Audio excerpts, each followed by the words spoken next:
Majority Report with Sam Seder. The destiny of America is always safer in the hands of the people than in the conference rooms of any elite. Sam Seder. They are unanimous in their hate for me, and I welcome their hatred. We must guard against the acquisition of unwarranted influence, whether sought or unsought, by the military-industrial complex. The Majority Report with Sam Seder. If I get the feeling you've been cheated.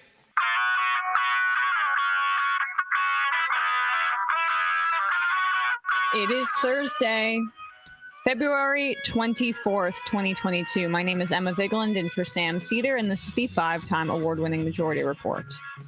We are broadcasting live steps from the industrially ravaged Gowanus Canal in the heartland of America, downtown Brooklyn, USA. On the program today, Andrew Cockburn, Washington editor for Harper's Magazine, on his book, The Spoils of War, Power, Profit, and the American War Machine. And later on in the program, we will be having Ken Klippenstein on to discuss his latest piece in the Intercept on Saudi-Russian oil collusion. Last night, Russia launched its invasion of Ukraine, which included hitting cities with airstrikes and shelling, and tanks rolling across the border. Reports of Russian cyber attacks on Ukraine have also been trickling in. The number of casualties is still unknown. However, last night, Ukraine's Interior Ministry told CNN that hundreds have been killed. This morning, the Ukrainian government now says at least 40 Ukrainian soldiers have died. Still waiting for more accurate numbers, but it's gut-wrenching regardless. Oil prices have soared as a result to $8 a barrel.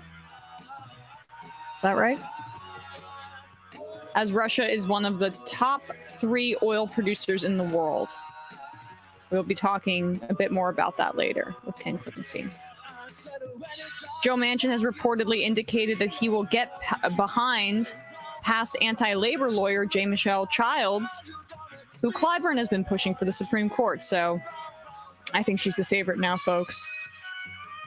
2 of the prosecutors leading the Manhattan DA's criminal investigation into Trump have stepped down after Cy Vance exited the position and Alvin Bragg ascended. The probe appears to be on life support now. 2 European pharma companies, Sanofi and GSK, have developed a vaccine that they claim is 100% effective against severe disease from COVID and hospitalizations. 2 doses for this one. And lastly, Canadian Prime Minister Trudeau has ended the use of the Emergencies Act, which allowed him to freeze the bank accounts of the right-wing trucker convoy protests after outcry. Good move there. Yep. All this and more on today's program. Welcome to the show, Bradley. All right. What happens when I do 10 things at once? Yes. Don't blame Bradley, but that was a little funny. Little levity to start the show because obviously last night was devastating evening. We can just get right into it because there's a lot of news to talk about. Peace in Europe has been broken. Russia has attacked Ukraine, invaded Ukraine, and it's not just the peacekeeping troops that Putin kind of like laughably claimed he'd stick to. He announced a special operation, and right after, it was just an invasion. So the AP has reported, and videos have shown explosions in the capital, in Mariupol, in the southeast, in Kharkiv, all over the country, in different locations. And the invasion happened not just in the south, not just in the east, but in the north as well, which indicates that Belarus is likely assisting in these efforts, and the north doesn't really have, from my understanding, the Russian-speaking concentration that the other more bordered regions do. So an invasion that's that targets those regions is a lot more of a larger scale situation. It's unconfirmed that Belarus is assisting, but it just seems that way as of right now. So Zelensky went to address the nation last night. He said that Russia had targeted military infrastructure, particularly air defenses, and also went after border guards in the Donbass region.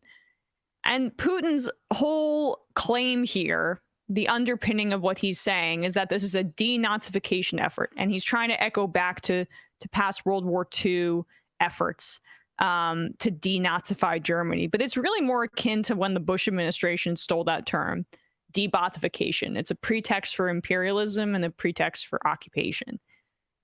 And, you know, it's like when you say there are some really, there are some bad actors in like this nationalist, anti-Russian factions in Ukraine, in the military, etc. But he's using that as a pretext for imperialism. Yeah, warrant for an invasion. Right. And that's just kind of like much more like Saddam is a bad guy and this is why we have to start a war than it is the like the World War II valor that he's trying to harken back to. And it's just the liberation rhetoric of imperialists. And he's also harkening back to World War II, I believe, as a bit of a threat to kind of say to Europe, say to the West, don't forget the sacrifices that we made, which is true. I mean, the West has largely tried to erase the fact that 20 million Soviets died fighting the Nazis. But it's a bastardization of that effort in order to justify imperialism. So the reality is, as I mentioned, it's just brute imperialism. Their justification for this act of war, the denazification part, and then also Ukraine potentially joining NATO, now it just really rings hollow, of course, because they've abandoned diplomacy and they've embraced violence. And like talking about that at this point, it's just we're past that. Here is a clip, some footage that the New York Times has verified, showing Russian helicopters circling near Kiev and firing directly at an airport outside of it.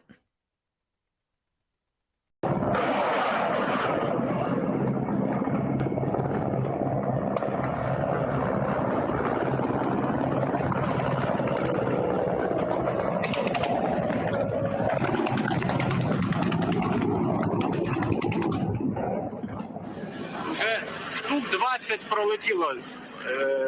Не видно українського герба. Точно російські. Раз, два, три, 4, 5, 6, 7, 8.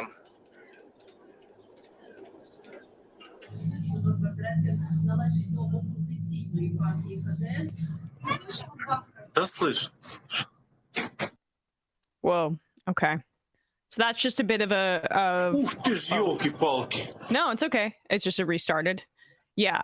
So that's just some of the footage, and we're seeing a lot of similar footage coming out about this as well. As I mentioned, to headline the show, more than 40 Ukrainian soldiers confirmed by the Ukrainian government have been killed. Dozens more were wounded. That number is going to increase throughout the day. So yeah, they hit a lot of like sort of airport targets and some other military type targets, and yeah, people and apartment died. complexes too. I mean, there's footage of complexes. I mean, again, this is like the fog of war. Yeah, it's hard to know like what footage is what. Right. I mean, that's why I went with the New York Times footage, because they verify it. But we're still getting a full grasp of what's happening and the death toll and the damage. But it was widespread throughout the country is I think the biggest point. And I saw enough, you know, just based on like a live stream that's just always up. You know, you could on YouTube, you can search blank city live stream and you can just look at a live stream on that city. And there's one for Kiev. And I watched it really sped up, but around the time the shelling started, and it was like grainy footage and traffic hitting the streets and people starting to flee. And what it reminded me of was back in like 2003 or wherever, when I had a TV in my room and I was ready to watch the invasion of Iraq, and I was kind of like, you know, pro-American on that thing, and I watched it and I was like, this doesn't seem great.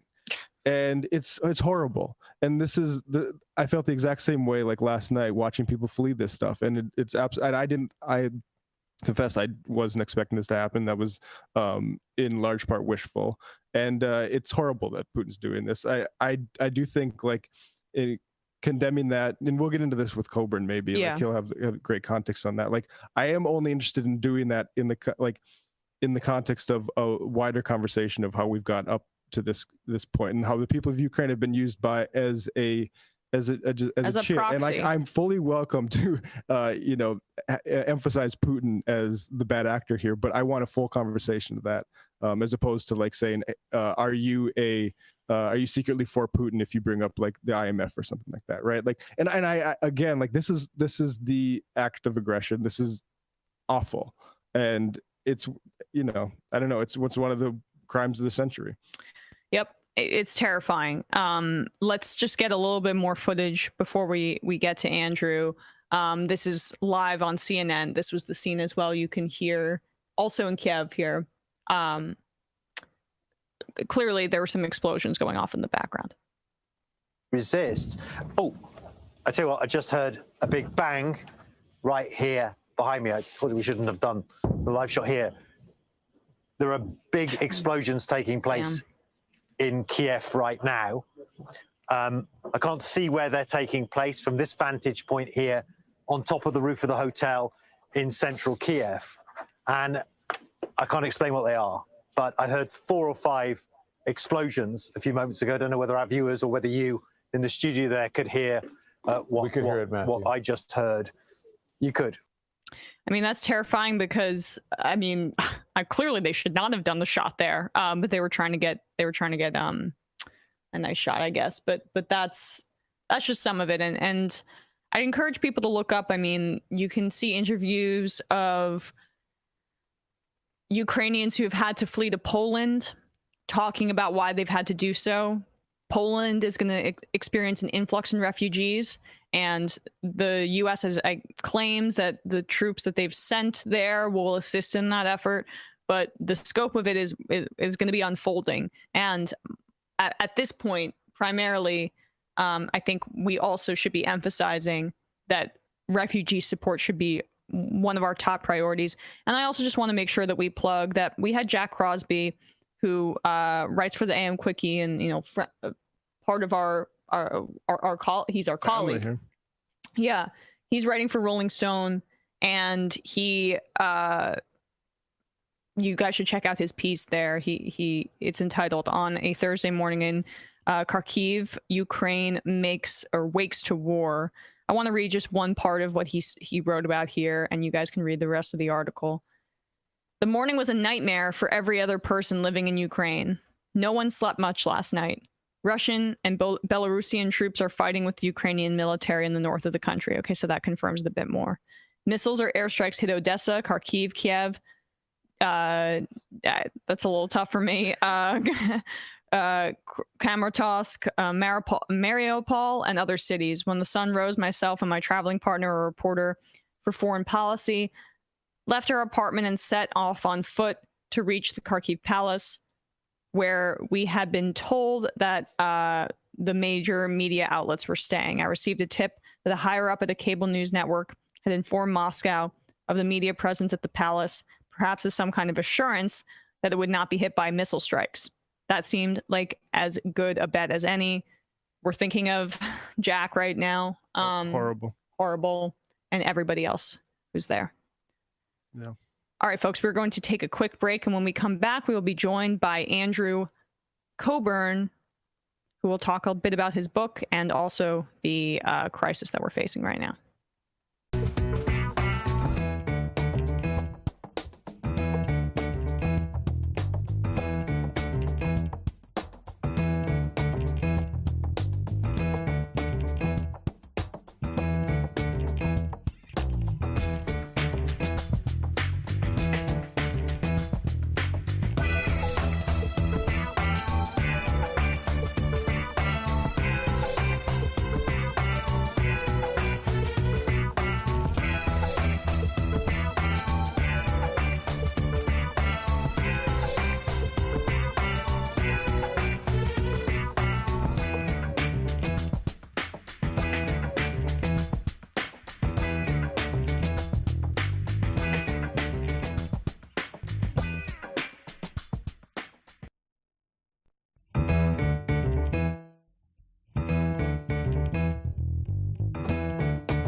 We are back, and we are joined now by Andrew Cockburn, Washington editor for Harper's Magazine, on his book, The Spoils of War, Power, Profit, and the American War Machine. Andrew, thank you so much for being here today. Hey, good to be with you. I mean, what a day to have you on. We've had you booked for a while, but this is going to be an important discussion, I think, because, I want to get into your book in a bit, but I'd be remiss if I didn't ask you about your response to Russia's invasion of Ukraine. Well, like most sentient people, I think I'm horrified that Putin went ahead and did this. I mean, I've read his statements, and they have a certain sort of internal logic to them. I mean, yes, it's true that, the US had been pushing to expand NATO, pushing against Russia, since the 90s. It's true that, that the Minsk Accords had never been implemented, and so on and so forth. But to launch, a major war on the basis of all that, to do the thing that every single one of his spokesmen have been saying for weeks, months, that they would never do, invade Ukraine, makes, they made he's made fools of Russia, of the Russian officials, of not to mention everyone who sort of said, yes, that sounded sensible. They weren't going to invade. So, there's no talking our way around the fact that this is a colossal disaster. I saw your piece in The Spectator, I believe, asking if Biden would be able to channel JFK in the way that he resisted the thunderous war drums during the Bay of Pigs. What's your estimation of how Biden has responded to Putin's aggression? Well, clearly, they guessed correctly learned, or however, what Putin was going to do. But they made every effort to sort of make sure he did it. I think they made no effort to sort of to give him the guarantees, which weren't. I don't see why they're so painful. I mean, everyone sort of knows that Ukraine won't be in. Well, maybe now it's changed. Ukraine won't be in NATO. I feel they could have found ways to head this off, but clearly not interested in doing it. So I thought the situation might be like it was in 1962, when neither Kennedy nor Khrushchev really wanted a war, were very determined not to have one, and therefore were sufficiently in control of things to make sure that didn't happen. And as I said in that Spectator piece, Kennedy was prepared to make a secret deal with Khrushchev on the condition it kept secret, to withdraw American missiles that were, in the Russian view, settlers threatening Russia from Turkey and indeed Italy, in return for the Russians taking their missiles out of Cuba. And clearly Biden was not interested in offering Putin any such concession. I think that one of the problems is that if he had, or maybe he did, offer Putin a sort of secret concession that they'd make sure Ukraine didn't join NATO. But they made that commitment back in 1991, when they told the Russians that NATO would not expand beyond Germany. And that's absolutely clear now, that we have documentary evidence that that commitment was indeed made, but it wasn't made in writing. It wasn't, the actual commitment wasn't in writing. So I think Putin's view would have been, well, you've made us verbal promises before and you broke them, so why should we believe you now? I mean, it seems silly that, I feel it's a bit revisionist history to be like, well, it wasn't in writing, so it wasn't an official concession. It seems to be changing history in that regard. At the time, my understanding is that was understood. My one question to you is do we take Putin's word at face value that kind of concession from the Biden administration would have even deterred him, given the intensity of his rhetoric and then followed by such actions? Well, it's an open question. I mean, it might have, a little while ago. I mean, remember, this has been the recent history of this is not being much explained. The whole, going back to, I mean, it's kind of a pretty sort of well-trampled topic now, but the whole events in 2014, when the overthrow of the, he was an elected president of Ukraine. I mean, good reasons not to like him, President Yukanovich, but then the civil war that broke out, the secession of the eastern districts and the Donbass, the Minsk Accords, which could have been a proper settlement, but I think for certainly internal Ukrainian reasons, and we can talk about that, how Zelensky has been under unrelenting assault since he took power from the people he soundly defeated, who accused him of being soft on Russia and so forth.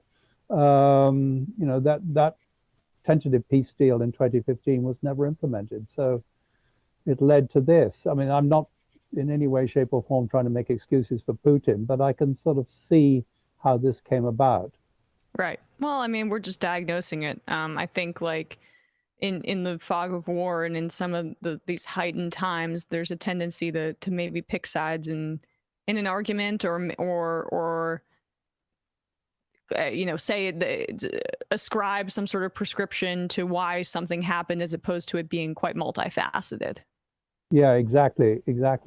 I mean, and there's very little examination here of both the internal politics in Ukraine and the internal politics in Russia. I thought it was in Moscow. I thought it was very interesting in his address the other day.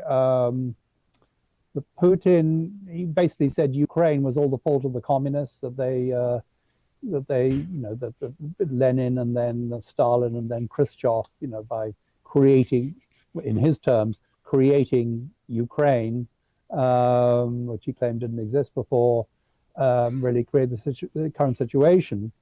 And it's worth remembering that actually the communists have become a bit of a problem for Putin in the recent period. I mean, they did quite well in the last elections. Their vote went up significantly, and between them and the ultra-nationalists and maybe the liberals that we hear so much in the in the American press. But he's facing political problems at home, and his plank is, I'm the one who stands up for Russia. I'm the strong man. I think all foreign policy is about domestic politics. I always believe that, and I certainly argue that in my book. And I think that's, a lot of, if you understand what brought Putin to this present situation, present position, comes from his position at home, which he felt had to do the things Yeah, he I mean, did. let's dive a bit more into your book then, and past current events, while still, I think, connecting it to it, because you talk about sanctions in your book, and I think there's very little literacy in the United States about what sanctions entail and what the breadth of what they can cause. Right? You can do something that's a bit more targeted, like Biden is doing right now. Is that effective enough? Or you can do very broad ones that end up really, really hurting the people of the country, as opposed to the leadership, and they basically pass it off to them. Talk a little bit about the role of sanctions in American foreign policy, in particular, over the past century or so, and how that's a bit of a that's sort of a military effort, while also not having the oversight of one. Not that it has that much oversight, but if you could talk a bit about that. Sure. Well, you called it right. It is, but I mean, it is our principal sort of offensive instrument. I mean, akin to an instrument of war, to which we've become increasingly addicted for various reasons. I mean, reviewing it quickly. I date them back to modern era. You date them back to Cuba in 1960, or 61, when Kennedy imposed sanctions.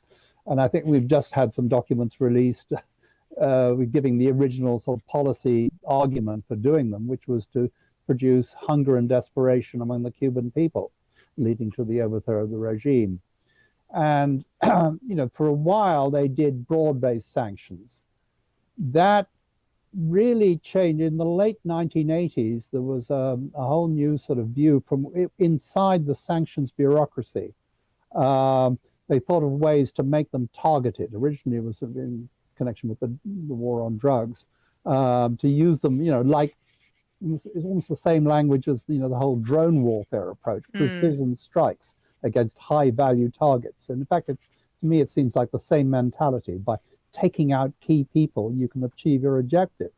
And the lesson, obviously, from then till now is it doesn't do anything of the kind, both with drones, as a matter of fact, and with targeted sanctions, in that, you target some banker or a trade official, whoever, the specially designated, the SDN list, specially designated national list, is thousands and thousands of names long now. You can look it up on the Treasury website. But I've seen no sign of, I cannot find a case where it's actually, achieved the stated objective. So not on the war on drugs. We have as many drugs coming in as ever. Not in terms of, destroying the Syrian regime. And I can guarantee you, not in terms of bringing down Putin.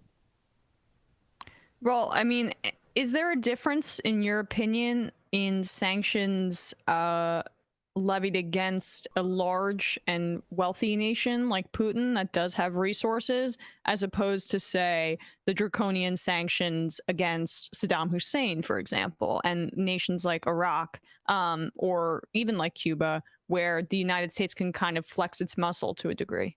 Yes, absolutely. It's a good question. We were able to embargo, have very cruel, harsh sanctions against Iraq for 12 years, on the correct assumption it didn't really make much difference to us. I mean, it kept up the price of oil a bit, probably, which was fine by the oil companies and all the people they pay off here in Washington. Otherwise, it didn't make much difference. The difference, I think, of sanctioning Russia is, obviously, as we've been hearing a lot about in recent weeks, Europe depends on Russia to keep warm. I mean, for its 40% of its gas comes from hugely dependent on energy for Russia. It'll put up the price of oil for everyone, for you and me and everyone else in the world, quite sharply. I mean, not many people realize that at the moment, Russia is our second largest source of foreign oil. It'll put up the price of grain. Russia is a huge grain exporter, supplying, for example, wheat to Egypt to make the bread in Egypt. So that's a sort of staple of the Egyptian diet. So when the price of bread goes up in Egypt, you tend to have riots. And I confidently expect that's what will be happening. The huge amounts of various very important commodities come from Russia. So titanium, for example, for the US aircraft industry. So in a way, by sanctioning something like Russia, as you said, to a certain degree, we're sanctioning ourselves. And that's the problem with this kind of weapon. The other point about sanctions is they're sticky. They're very hard to take off. Easy to impose, stroke of the pen. The Treasury, OFAC, Office of Foreign Assets Control, very powerful bureaucracy, issues its orders. But then you say, okay, no, it's fine. We sort of forgive you now, and we're not having the sanctions anymore. But because of the way they operate, it doesn't have it. Removing them doesn't have any effect. That's why the Iranian deal, why the Iranians are so reluctant to sign up again, because they said last time you promised to lift sanctions, and they didn't really go away. That's what's happening very tragically, and unfortunately, it's going to vanish from the news now because of what's happening in Ukraine and what's happening in Afghanistan. We're still sanctioning Afghanistan. And the Treasury says, oh, no, we issued special licenses so that, you can send humanitarian goods. But it doesn't work because the banks won't handle, the banking system in Afghanistan's broken down because of our sanctions. And foreign banks won't handle transactions to Afghanistan. And they have an issue of just not having enough currency in the nation, and so it's sanctioned. It's printed in Poland or somewhere, and and it's sanctions. So it's a horrible weapon, sanctions, I think, because its consequences are so badly sort of whimsically, they're so whimsically applied, and their consequences are very badly understood. And proportional to the nation's wealth and power, I would imagine, as well. You can see what's happening in Afghanistan versus what you talk about is going to likely be the consequences of these sanctions against Russia. Although my other question to you, and not to focus too much on this, it's just on everybody's mind, I want to talk more about your book as well, but what is your sense of what can be done outside of sanctions? Because I'm no one here and is in favor of military response from the United States. Well, that's a very difficult question. Yeah. I think the obloquy that's being showered on Russia quite rightly now on Putin for doing this, has to be sustained. We cannot be understanding of this. I think what will happen is, he's been clearly determined to destroy as much of Ukraine's military potential as possible. You see he's attacking all these various airfields, like the airfield outside of Kiev, ports along the Black Sea that he claimed were going to be getting ready for the use by NATO forces. I don't know, maybe. I think in the end, what he'll hold on to will be the, again, as this is not an original thought, the entire provinces of Luhansk and Donetsk, which is what they've been claiming all along, which they only held part of, and then is settled back. That has the advantage for him, which, as far as I understand it, that makes it impossible for Ukraine to join NATO, because I think it's in the NATO, whatever it is, charter, that you can't join if you've got an ongoing dispute with a neighbor, which Ukraine certainly has, on dispute, which we'll have with the encroachment on Ukrainian territory. So what is to be done? I think I don't think we should at least not make it worse. I don't think these huge I think these huge sanctions are going to have bad knock-on effects. As I said, I don't think we should sort of go further. I think we should, maybe the best thing to do is, it sounds horrible to say it, is nothing. Refugee assistance. Yeah, of course, Yes. But the effects are really incalculable now. The refugees pouring into Europe. I mean, the last time, and there's talk of letting Ukraine join the EU. I doubt that's going to happen, but the very possibility of Turkey joining the EU gave us Brexit, so quite clearly. So the thought of millions of Turks and Middle Eastern refugees pouring into Europe is, maybe they'd be more benign towards Ukrainians, but I still think it would arise very dangerous reactions. So I want to now turn to more of your book's focus, which is just really about the insanity of the military-industrial complex in this country, but also just how ineffective that the bloat that it creates is, right? I mean, there's been this growth in the dollar signs for the Pentagon, but we're actually producing less in, quote, fighting strength. Can you talk about that paradox? Well, right. To me, it's it's quite, you can easily understand it if you proceed on the premise that defense or military capability is not the object of the exercise. The object of the exercise is to make ever larger sums of money. And in that case, the system works extremely well, since, and it's going to work even better. They're talking about in response to recent events, an 800 billion plus defense budget next for FY23, 24. So, what I argue in the book is that, you can only understand why they do things the way they do if that's the case. For example, I'll just give you a couple of examples.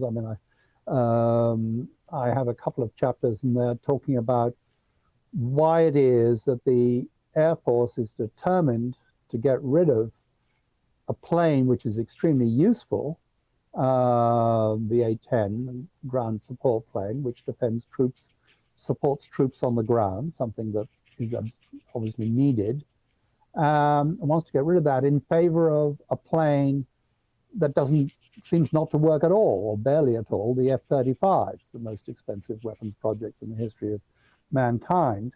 Why would they do this? Why would they be so determined? And the answer seems to obviously be that one is extremely cheap, it doesn't bring in much money, the A-10, whereas the F-35 is the principal program of the most richest and most sort of successful weapons maker or arms maker in the history of the world, Lockheed. I mean, there are just myriad examples. I mean, one telling one, it dates back a little while, but the a Korean War veteran once told me something I still think of as deeply shocking, which was in the first winter of the Korean War, half the US casualties were from frostbite. Why? Because they had very inadequate boots that wouldn't protect them from the bitter cold of the Korean Peninsula in winter. So he told me, what we used to do was raid the communist trenches because they had very good boots. So we could, we could protect our feet. And he used to think to himself, why am I from the richest country in the world robbing boots killing people to steal the boots from the poorest country in the world? And that was the reason, because it wasn't like there wasn't enough money for boots, because there was much more money in strategic nuclear bombers, so they couldn't be bothered to buy decent boots. We saw this again in the Iraq War, when working class families here were going into debt to buy protective equipment, body armor and night vision goggles and so forth, for their sons and brothers and husbands, because the military couldn't be bothered to supply them properly, because they were, pissing away all the money on, very esoteric, very expensive technology that didn't work particularly well or at all. I mean, it's just that stuff is just so shocking, but at the same time it isn't, because you see this emphasis on technology in warfare, the precision of tech and of electronics and different kind of sexy new war machines, which clearly must also, one, they're the most expensive pieces to buy, and two, is probably not a coincidence in the rise of, say, drone warfare in this country. Well, that's right. Exerted by this country, I should say. Yeah, I mean, there's this whole mindset, which is, based on the bottom, really designed to supplement the bottom line, that that high technology, is the way to win. That and the whole idea of this sort of notion that you can, they talk about I think the phrase has gone out of fashion now, but they still think that way. Net-centric warfare, that everything can be linked together, that you can have, so you have total situational awareness is the phrase, and total precision, so you can know everything that's going on and therefore hit the precise target, just like the same thing as sanctions, and take out the vital cogs in the enemy machine. I mean, it's a very mechanistic way of viewing things. And of course, in the process, it's enormously profitable because, first of all, no one sort of knows. I mean, like the F-35, why is it so incredibly expensive? Well, one of the reasons is, that they've equipped it with all this software. I mean, 20 million lines of software, whatever. It's keep calling it a flying computer, so it can know everything that's going on, every conceivable threat to the plane and where they are and everything. But it's no one really understands. I mean, it fails all its tests, of course, but no one quite knows how that's going to play out in practice. So going back to I'd just like to say, you said, what should we do? One thing I hope which we will do, but I wish we wouldn't, is of course throw more money at defense in this country. I tell a story in the book someone I know was at a meeting, a breakfast meeting for a fundraiser for a Republican congressman 2 days after Putin took over Crimea. And most of the people there were defense lobbyists. And I asked my friend, I said, well, what was the mood? And he said, I'd call it borderline euphoric. I can guarantee you there's euphoria among the defense lobby and the military industrial complex today. It's sick. You know, I'm reminded oddly of, and this is a bit of a silly comparison, but how, you know, in bathrooms when the sinks or the toilets are non-touch and like it's supposed to actually increase the efficacy of it. And in fact, all the technology that's imbued in these simple but necessary functional items in our life, and I guess you can apply this to the military, it actually makes it infinitely harder to operate the basic function of that item. That's a great comparison. Yeah, absolutely right. And, you know, God forbid we should go back to something as, you know, old-fashioned as turning a tap. Right. You know, you know, that's entirely correct. You know, and you can apply that analogy. Well, going back to the, for example, the A-10 and the B-1 bomber. I tell a story in the book about, you know, there was a call to attack an enemy, a Taliban outpost in Afghanistan. The A-10s were dispatched, and the whole thing is that plane is designed so that the pilot can actually see with his own eyes what's going on the ground, because he can fly low and slow in comparative safety. And the pilots reported, no, it's not a target, it's just a farmhouse and just a family. It was a B-1 bomber, sort of 3 miles higher up. And they, with their, you know, looking all fancy, they couldn't see out their windows, but they could look on the sort of TV screen and, you know, conclude on orders from someone else who was looking at a TV screen that this was an enemy target, and, you know, drop their bombs. And the A-10 people said, no, we're going home, we're not going to bomb it. The B-1 was happy to do it, and they blew apart one, you know, an Afghan family. I said it was one tiny atrocity among hundreds of thousands, but really tells the whole story. So I'm curious if you could track for us this the increase in this bloat and how it ebbed and flowed, but always grew over time. What were some of the markers in history that created an increase in spending for the sake of it, essentially, on these new technologies? And how did that work through the 20th century, and then, of course, the major explosions in the War on Terror? Well, yes, I mean, good question. So, I mean, I track in the book, it was a very interesting analysis done of the defense budget since 1954. And it emerged from looking at this by a couple of friends of mine who were very skilled, Pentagon veterans who skilled statisticians who realized that it concluded that, or noticed that the defense budget has grown at a steady rate of 5% a year overall from 1954 to when they did the study, which was in 2018. It wasn't always 5% every year, but if you draw a curve, you know, it follows, it's a steady 5%. Occasionally it would go up and down, it would go down. And when it did, there was an immediate reaction, which led me to conclude that the whole complex, the military-industrial complex, is like a sort of giant single-cell creature that exists only to grow and ensure its own food supply. So when did it dip? It dipped, for example, at the end of the 50s, when Eisenhower cut the rate of growth. He wasn't cutting the defense budget, he was cutting the rate of growth. And there was an immediate reaction. The creature reacted with the missile gap. We've told the Russians, which was, of course, a total lie. They knew it was a lie, but we had the immense buildup of the early Kennedy years. Look at another example: the end of the Vietnam War, when actually the defense budget did go down. But well, why not? Because we just ended a major land war in Europe. Although it's raised after we've withdrawn from Afghanistan now in present day, so there was no decline then. Right, but it did dip. It did dip actually in the later Obama years. Not the budget wasn't cut, but the rate of growth dipped. That's the important line to look at.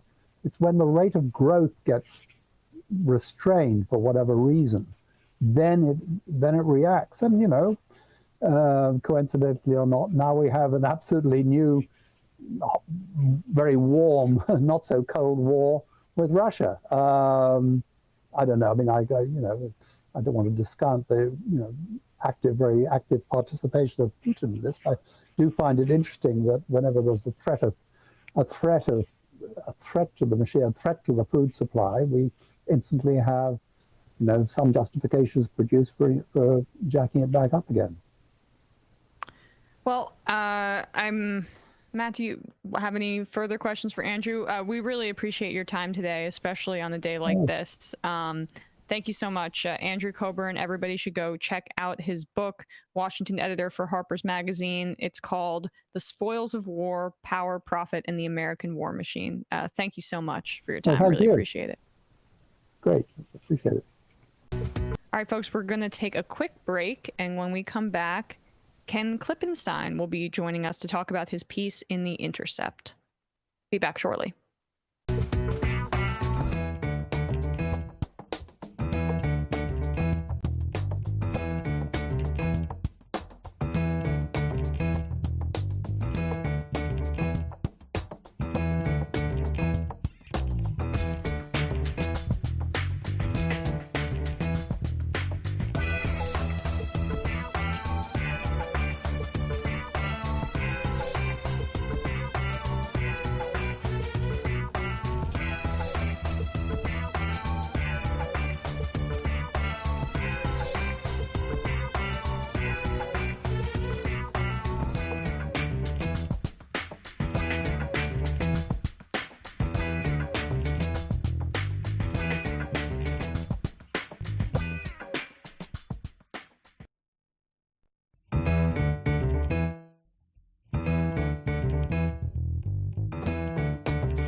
We are back. Thanks for bearing with us, everybody. We were just figuring out the tech. We are joined by the great Ken Klippenstein. Ken, thank you so much for being here today. Hey, good to be with you. Yeah. So you have an excellent piece in the Intercept that everyone should check out. Saudi-Russia collusion is driving up gas prices and worsening the Ukraine crisis. So, I mean, let's just start there, really, because what's interesting about how Russia's positioning itself right now, obviously it's exercising imperialism, but they're also shoring up relationships with China. They've been doing that for a few years, but what's going under the radar, I think, is this developing relationship with Saudi Arabia, which you write about. At the same time, MBS clearly hates Biden, doesn't want to deal with him. So there's a bit of a power struggle going on over oil. Talk a bit about that as the premise for your piece. Yeah, so unfortunately, I think that we have a perfect storm of sorts in the Ukraine crisis, and everyone is focusing on the military component of it, which, you know, obviously is important, is a ground invasion. But there's a context to it that I think is being left out because of, you know, how vivid and shocking and horrifying what's happening on the ground is, which is the fact that oil prices are at an all-time high right now. And after Putin ordered troops into the separatist territories in Ukraine, oil shot up to over $100 a barrel. That's an all-time record, and it was already very high. There are a number of different reasons for that, but a major reason is that Saudi Arabia has declined to increase production. President Biden has asked him in a phone call to the king, high-profile call with the king, to increase production. They declined. He's asked MBS. He sent a high-ranking, I think, Treasury or a State Department energy official and his Mideast top official to Saudi Arabia to request this, repeatedly denied. And what's interesting about that is under the Trump administration, in both election seasons, in 2018, during the 2018 midterms, and during 2020, Saudi Arabia complied with Trump's requests in both directions to both increase oil production in 2018, going into the elections, which has the effect of decreasing gas prices. And, you know, anybody that is an American can imagine what effect that has in elections. And then in 2020, to protect the nascent shale industry, or the weakened shale industry as a consequence of the decrease in demand from the coronavirus pandemic, the Saudis actually decreased production to protect that. And so what we're seeing now is a much different posture with respect to the Saudis. They're suddenly not complying with these requests. The difference is that we have a Democrat in office. And so do you ascribe that more to, like, one, even though Biden didn't even formally sanction MBS over the killing of Jamal Khashoggi, it appears that he has a disdain for him as opposed to a more of a personal relationship with Donald Trump. And clearly, as you write, there's, or maybe someone's quoted in your piece saying this, that Putin and MBS seem to have a bit more in common than someone like Biden. Is it really what that boils down to? Some sort of vengeance and dislike or distrust of Biden versus Putin?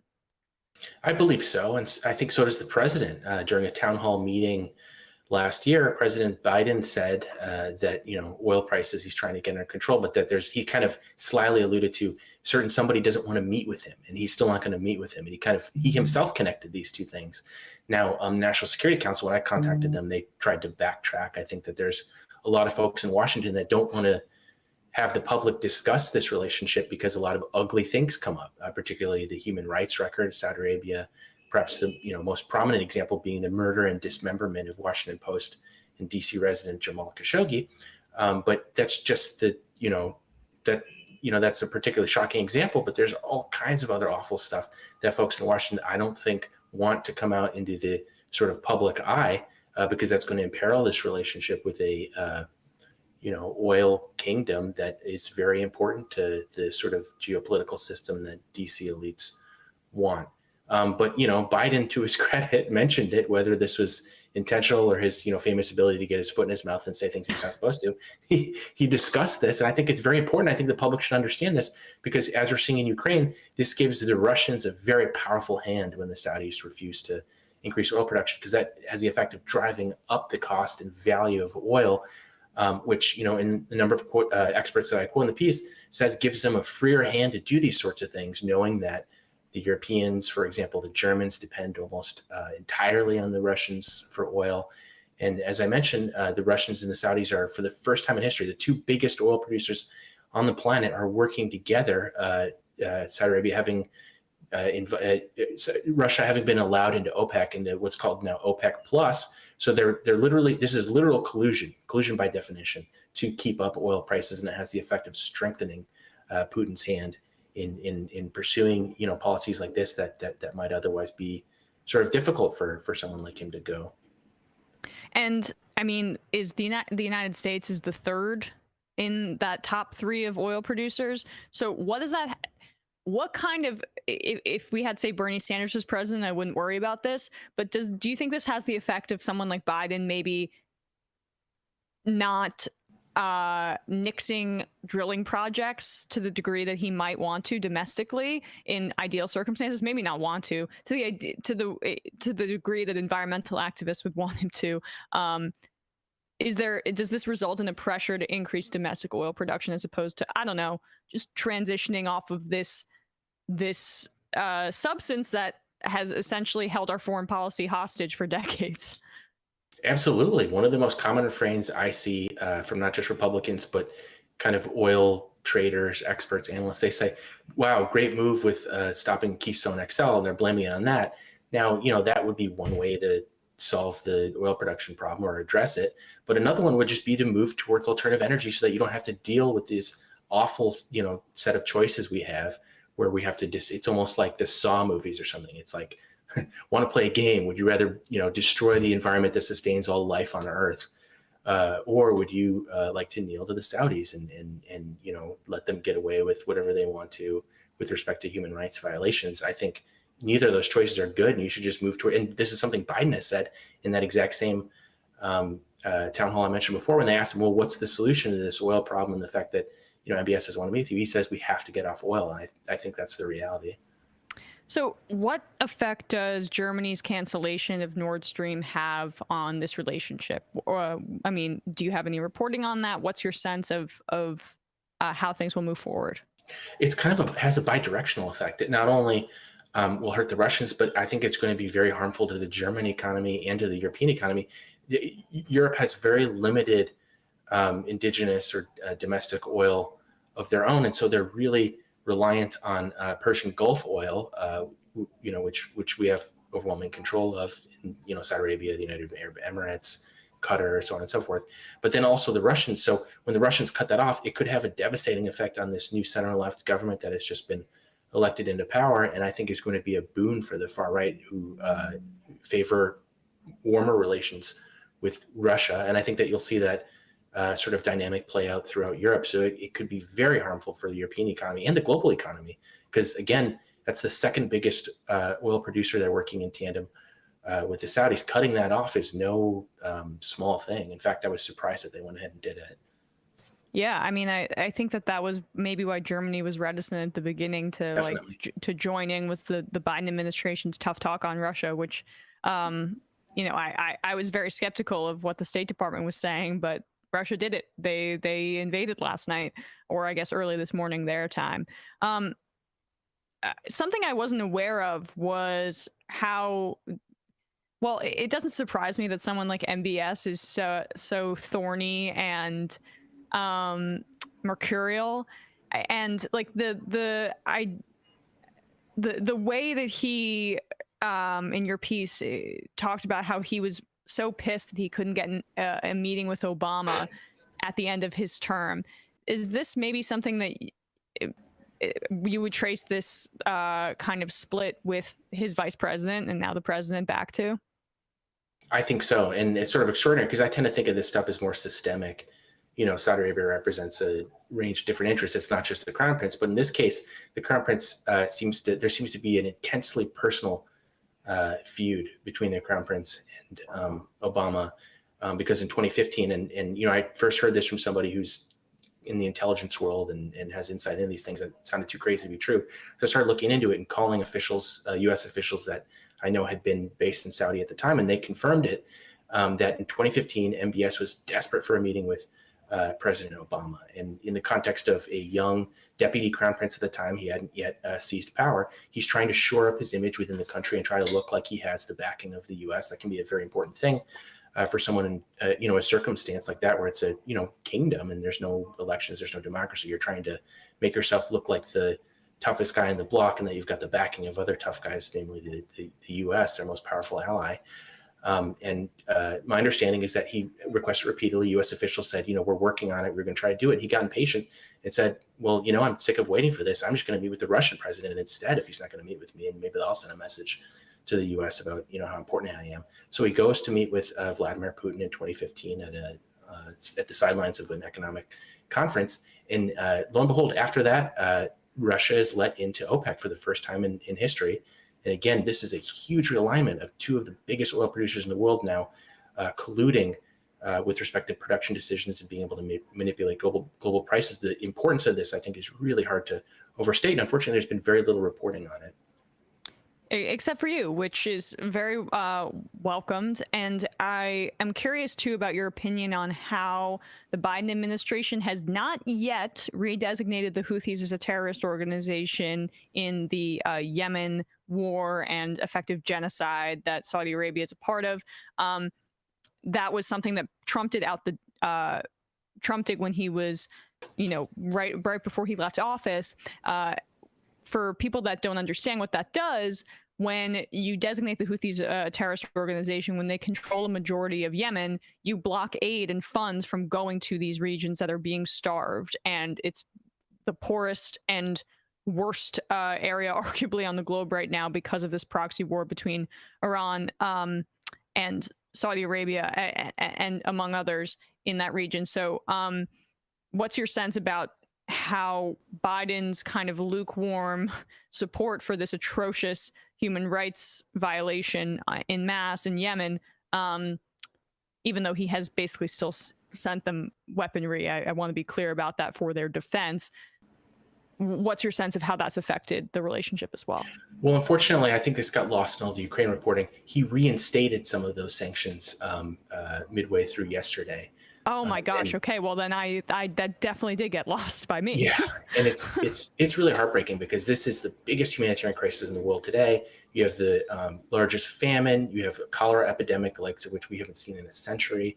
And really you're seeing in those two countries, Yemen and Saudi Arabia, the poorest country in the world, in the region, Yemen, pitted against the richest country in the region, Saudi Arabia, enjoying the support of the most powerful military force on the planet, the United States, providing logistical and intelligence support until fairly recently. And it's not necessary. I think anyone in the military, doesn't matter. I mean, I've had conversations with people that don't have my politics at all, very, conservative. They're saying, how is this advancing our interests? This is senseless. I mean, obviously there's the humanitarian component, but even just from a national security perspective, how is this benefiting us? And I can't find hardly anyone in the military who believes that it is. And so the question is, why are we doing this? Well, the Saudis wanted it. And if you talk to folks in the Obama administration, I think there's a sense that after the Iran deal, Obama sort of decided to wash his hands of it, look the other way and say, well, this is going to be a concession we're going to give to Riyadh because they weren't happy with the Iran deal, hated enemies of Iran. And so, however idiotic and pointless and cruel this war is, we're going to let them do it because we have to give them something. And now we're in year one of it. It's ongoing. There's no indication that it's going to end. The humanitarian crisis has gotten worse. And I think the point that this makes is that, Biden has given the Saudis so much. And to what end? What is he getting out of it? They're not listening to his requests for oil production.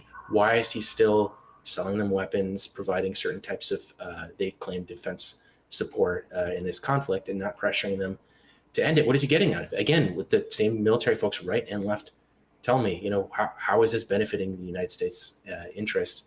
And I think humanitarian interest, I don't think it is. Well, I couldn't agree more. But at the same time, it's just Saudi Arabia is essentially holding the U.S. hostage, while also it's like the abusive boyfriend trope. But now they're punishing you for complaining about it essentially, and but you're still dependent on them for whatever. It's funny. I was talking to an intelligence official who is an expert in exactly this stuff, and he used the exact same comparison. He described it, I think, as a bad high school relationship.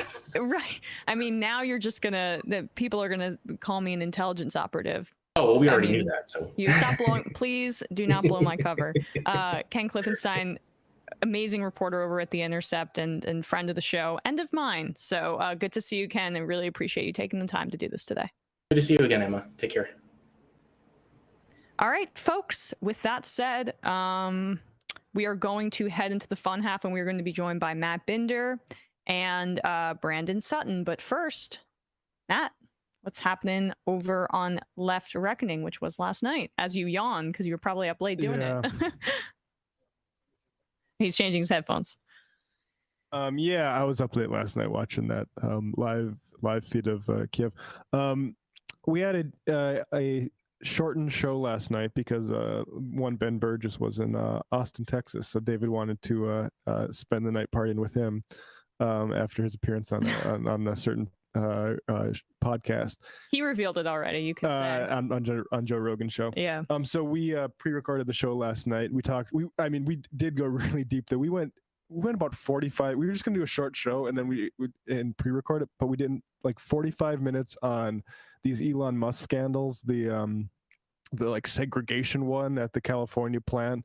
The drilling microchips into monkeys' brains and killing them, and using unimproved substances on their like things called bioglue that leaches into their brain, and also how they're making Texas cops march around rounding up people who graffiti pro SpaceX murals. So Elon Musk is a bad guy. We did about 45 minutes or so on him. We also talked to Chase Woodruff about Colorado. We kind of doing a state-by-state roundup. We're not going in any sort of order. We did South Carolina once, and now we did Colorado, and talked about a few things, including a sick out against a anti-CRT sort of push against the superintendent. And so very interesting show last night. Patreon.com/Left Reckoning. There wasn't a post game, but I did play Ultimate General Civil War on the Twitch stream after the show. So. Yeah. Well, check that out. What's that new LARP game that's coming out? Elden Ring. Yeah. I saw George R.R. Martin was involved in that, and like maybe I don't game at all, but that's something I might even consider. Can you do it on a laptop? I think it's PS and PlayStation, but right. You'd need a very powerful laptop to run that. Yeah, no, I need to get a gaming system. I've been putting it off, but I think like my boyfriend would love it, and we'll see. I don't know why I'm talking about this right now. Regardless, we are going to head into the fun half. Oh, Binder's here. Great. Let's let him in. Hey, Binder. Hello, Emma, Matt, Bradley. Is Brendan here yet? He's not, but we'll add him when he is. Yeah. Cool. All right. So hello, guys. How are you all doing on this terrible this very day? Interesting day? Yes. Yeah. Well, anyway, we'll talk a lot about Ukraine in the fun half and some fun clips to balance it out as well. But what's happening over on Scam Economy and Doomed? Well, on Doomed this past week, I did a live stream for Doomed on Tuesday, and I spoke with a local Portland activist who helped ID the far right wing shooter who shot over 5 activists in Portland protesting over the weekend and killing one of them, a 60-year-old woman. And this is a story that was pretty much ignored by the mainstream, and when it was covered by outlets such as Reuters, they oddly framed the story as an armed homeowner clashing with armed protesters. And while Portland PD took a very long time IDing this individual, the far right shooter, they did end up arresting the person on the protester side who was armed and did shoot back. And that person's been exonerated. They've been released. All charges dropped because they were indeed defending themselves and the protesters from an armed right winger who accosted these protesters and shot and killed one of them for basically no reason other than he didn't like them for their politics and they were in a general area near his neighborhood. He's not a homeowner. This didn't happen on his property, in his home, whatever sort of weird framing they tried to give it. This was literally a right-wing mass shooter that left an individual dead. And I talked to an activist to break down exactly what went down there. And, you know, it's in the many different facets to this story. Sure, you'll see the protester who was the good guy with the gun, who shot the bad guy with the gun. I'm sure you'll see him all over right-wing media, and NRA and all the Kyle Rittenhouse lovers will applaud this guy too, I'm sure of it. Well, he likes Rittenhouse, so there's that. And Andy, no.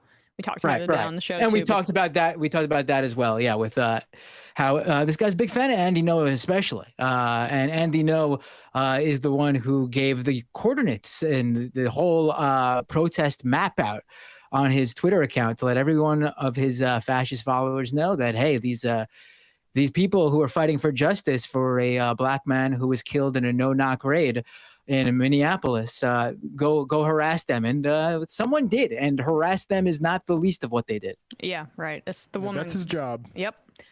We have Brandon.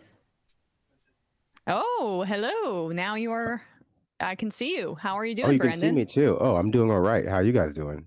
Doing all right. Insane news day. We'll be getting to a lot of clips. I'm not sure, guys, how many calls we can get to. I'll probably get to one or two, but I think we have a lot to talk about. So that's going to be the primary thing we're focusing on the fun half. Brandon, what's happening over on the discourse? Sorry to ask you this, because who knows if a new episode's out or not. No, actually, we've been doing great this month. There we go. I mean, great by our standards, not great by like professional media standards. But no, we'll have a new episode out theoretically this weekend as well. You know, it was my birthday this week, so I've been just relaxing. So is Bradley's. Bradley's birthday's on Saturday. When's your birthday? My birthday was yesterday. Oh, happy birthday. Thank you. Pisces gang. That's right. That's right. All your preconceived, wow, yeah. I don't know if there's a preconceived notion about Pisces tripping over their words, but if that's one of them, all that and the rest are true. Yeah, I read that in some newspaper somewhere. All right, we are going to head into the fun half. Guys, I've totally forgot to do this all week. Please, come to the live show. If you haven't got your tickets yet, they're gonna be sold out soon. I haven't even checked. They might be. So definitely click on it and check. Go to our website and you can totally find those tickets, both March 26th here in Brooklyn, May 15th, right? In Boston. Check those out. 646-257-3920. Maybe we'll take your calls. See you in the fun half. You are in for it. All right, folks. 646-257-3920. See you in the fun half. Are you ready?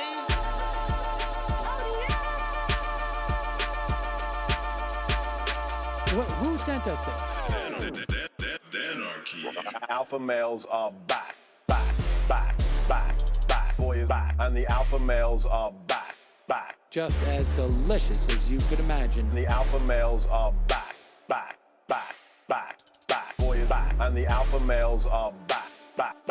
Just want to degrade the white man. Alpha males are back. I take all of it in my throat. Alpha males are back. Snowflake says what? The alpha males are back. You are a madman. And the alpha males are back. Oh no, Sam Seder! What a fucking nightmare! Bring back DJ. Yeah, or a couple of them. Just put them in rotation. DJ Denner. Well, the problem with those is they're like 45 seconds long, so I don't know if they're enough of a break. That's fucking nonsense. You see white people doing drugs, they look worse than normal white people, and all white people look disgusting. And the alpha males... Psych. Fuck them. Snowflake says what?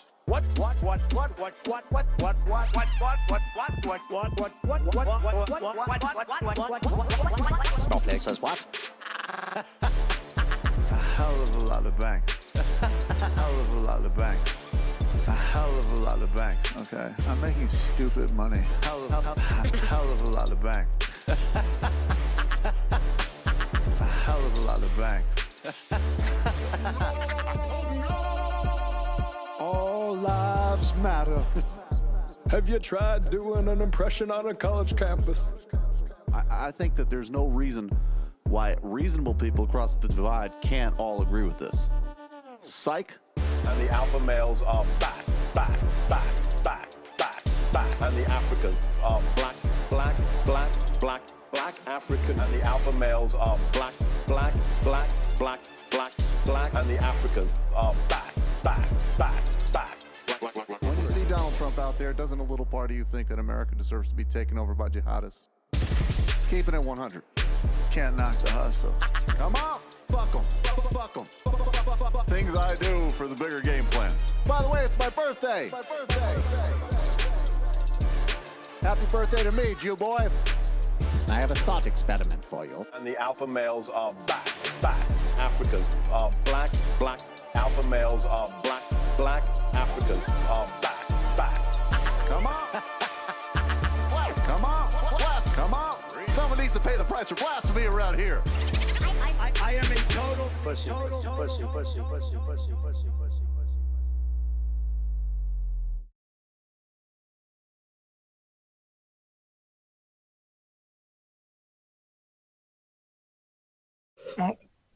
Now we're back. Now we are. We're back. I'm still chewing. Brandon almost didn't get back in time. We're messed. Yeah, you All know, right. we're just very unprofessional here. I'm gonna pick up this call while I chew. Calling from a 702 number. Who's this? Where you calling from? Hello? Hello, can you hear me? Yeah.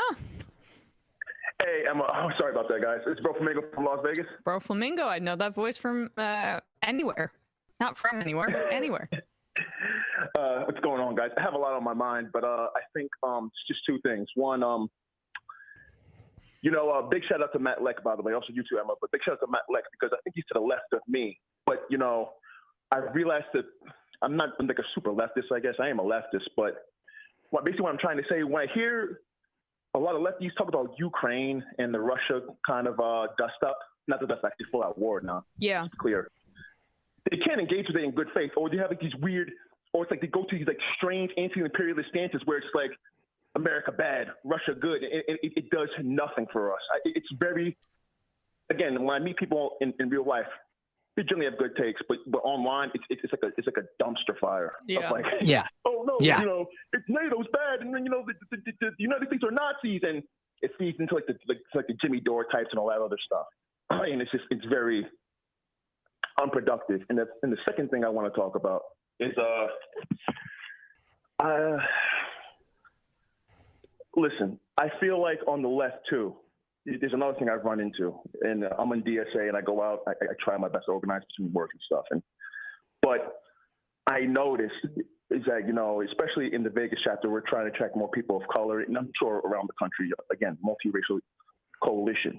And I feel like there's a contingent where they, especially in the context of America, they want to talk about class first. But in my opinion, just in my humble opinion, I feel like in America, race comes first before class. I'm not saying you can't walk and chew gum, but I feel like a lot of people avoid that conversation because, it's easy to talk about class. Also, Emma, big shout out to you, by the way, real quick. Like you said, like Jimmy has like this kind of old school white guy with a hard hat on, and that's the vibes I get, literally. Right. Like people just exactly like you kind of nailed it.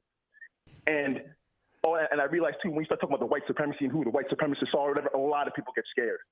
And it's like you have to confront this. If we're going to talk about class in America, you have to talk about race too. It's too intertwined. Around the world, I guess you could make an argument. Every country's politics are different to some extent, but in America, in my opinion, race comes first because at the end of the day, I think a lot of people forget. Don't get me wrong. There's psychopathic racists and psychopathic capitalists, but there's a lot of guys and gals on the right who are just like, I don't care about the capitalism. Just give me the white supremacy. There's a lot of those types. It's like, I don't even care about. I'm sorry. I'm gonna go ahead. No, I just said yeah. Yeah. So, and I just kind of want to point that out. Don't get me wrong. I'm not saying, hey man, we got to focus on race. I'm not saying that, but I just feel like a lot of people avoid that conversation because at the end of the day, you have to define the opposition and the enemy. It's politics. We're vying for power. You have to be able to accurately define, who the enemy is. And that's all I got to say, guys. I miss you guys. I love the conversation, by the way. Oh, and another thing too, man, those Lakers. I'm a Knicks fan. And I love seeing the Lakers just get shit on. It's great. Anyways, guys, let this best. Take care. Yeah, it's a little fun. Yeah. Even though the Knicks aren't too fun this year, but regardless, I'm just like now LeBron's just like trying to promote this kid, and it's not going to end well. Drone That Ass says, can someone get Emma an IV? I understand she needs nutrition, but the eating on the stream is killing me. I gotta run to turn on the calls. I gotta run and use the restroom in the break, and then I try to grab a handful of cashews, and then sometimes it's not enough time. So that's just really what it is, to be honest with you guys. I will never shame you. I will never shame you for getting your macros in, Emma. That's you take your nutrition seriously, and some people don't. That's just Thank you. Thank you. You gotta fill up. You gotta fill up before the show. I'm gonna die on that idea that you need to, just intake everything before you go live, because you should not be chewing as a professional broadcaster, Emma. I know that you're gonna die on that hill. I understand that, but I'm doing so much work before the show. It's just not feasible, Binder. It really just is not. But I mean, you gotta eat big to get big. That's just the reality of it. Sammy in one hand, get big, but and then maybe I shouldn't be eating. Well, okay, well that's that's anti-leftist, but we won't get to that. I will say to the callers, like last point. I think when it comes to organizing, when it comes to talking to people, you have to be skilled at meeting them where they're at. And I think a lot of people want to make big pronunciations about what is the right macro level analysis that's going to get the most people on their side at any point in time, when some of it really just has to be individual conversations where how to take somebody from where their starting point is, whether it be race, class, north, south, geopolitical location, to the point you need them to be to understand the way power actually works in this country. I think that's the more nuanced answer, as opposed to trying to come up with the best blurb. Not that the caller was saying that's what he's looking for, but just being willing to and having the kind of mental and I don't want to say alacrity, but the kind of mental ability to attack it from a lot of different angles to get to the core of the problem. Yeah, and I think when you're having race conversations, I agree that there is a certain I'm sorry, I'm echoing my head. There's an allergy to addressing those conditions first, but I think if you do it, you can bring class considerations into race discussions as well, and I think that's really important. Otherwise, like you can have the race discussion, but also make sure you're coming at it from let's make sure we're delivering not just for bourgeois black folks or bourgeois people of color, but all folks. Maddie Moron, Emma almost spoiled the soft launch of her upcoming Twitch gaming stream. Nope, not a gamer. I think that's clear. Streaming MR Matt Emma, I'm sincerely concerned when people like Hassan Piker. All right, we could talk about that, Matt. And Vaush. I'm sorry, I don't know which one it is. I never get it right. Vaush, right? Okay. Create reactionary and theatrical drama content around such complex situations. I don't really watch Twitch, so I don't really know what's going on. But for example, I'm sure youngsters in Ukraine might have actually taken the threat lightly because of how people like Hassan spend so much time and effort saying it is false reports. Are there streamers like him not accountable to his community to give information, not propaganda or misinformation? Now, let me just say, honestly, I think we were quite skeptical. And myself, I'll speak for myself. I was skeptical of State Department information. And so was China. Everybody was skeptical that there was going to be an invasion like this, except for certain bodies like the Department of Defense and stuff that have blown their credibility in the past 20 years. It's a boy who cried wolf situation. And now that it became clear, I hope you've understood and seen my coverage has been, this is insane, this is terrible, and trying to avoid any and all bloodshed that's possible. I don't think operating from a position of skepticism about U.S. intelligence and what the U.S. government is telling you is a bad principle. It's going to make you right more than it's going to make you wrong. But I understand your point. Okay, so I do, and I don't know what Vaush has been saying. So yeah, the general point about being sensitive about how you're making this into content for a channel is well taken, I think. Yeah. I just want to echo Emma's point too. I think that that's something I've been kind of seeing around, like that this is somehow vindicative or whatever of the State Department. But in reality, it's the exact opposite lesson. It's like, Emma said, if you have media, political, a corporate infrastructure that has lied to you more often than not, it's still not acceptable to shift the responsibility onto like the populace to decide when they are right or wrong, especially when we know that they're not wrong by accident. They're wrong in favor of an agenda. The fact that they're capable of sometimes being right in favor of that same agenda does not vindicate them. It's just, it's amazing that somehow people get from like the fact that we need to have trustworthy sources of information, that in fact people should be more credulous, not that we should have more trustworthy sources. Because like, what if they are right? It's like, yeah, like that means that we should like have, real accountability then, because it's important, not like fake accountability where we just decide if it's right or wrong based on our feeling in the moment. All right. I mean, I'm assuming that Eimer is probably bringing up something I said last night. Hassan got upset with me, and I honestly, I was basically looking at all the different right-wing and fake leftist accounts, of which Hassan, I do not consider either of those, and I just came across Hassan's old tweet. And then I added that, he said something like, Putin is bad but not mad. And I simply commented, turns out Putin is mad as well, to his old tweet. If I was aware that he had retracted those statements later, I would have probably included that in context or not tweeted what I did, just so not to cause confusion. But also, I do think that there is a difference, and I'm not going to name any specific names in this following critique because I don't know. I know, Emma has come out and she retracted things she said, and there's responsibility there, and that's great. That's what this is all about. But so I don't want to conflate what specific people said, but there are people out there who put forward skepticism, not just as, okay, this side is, we have this being said on one side and this being said on another. It's important that you get all this information so you could sort of intake this all on this moving situation. And then there are people who are out there who are saying, and they're still saying, like, this is, don't believe the U.S. government on this. Don't believe the State Department. Russia's not invading. Like, I'm literally still seeing quote unquote leftists saying this is not an invasion.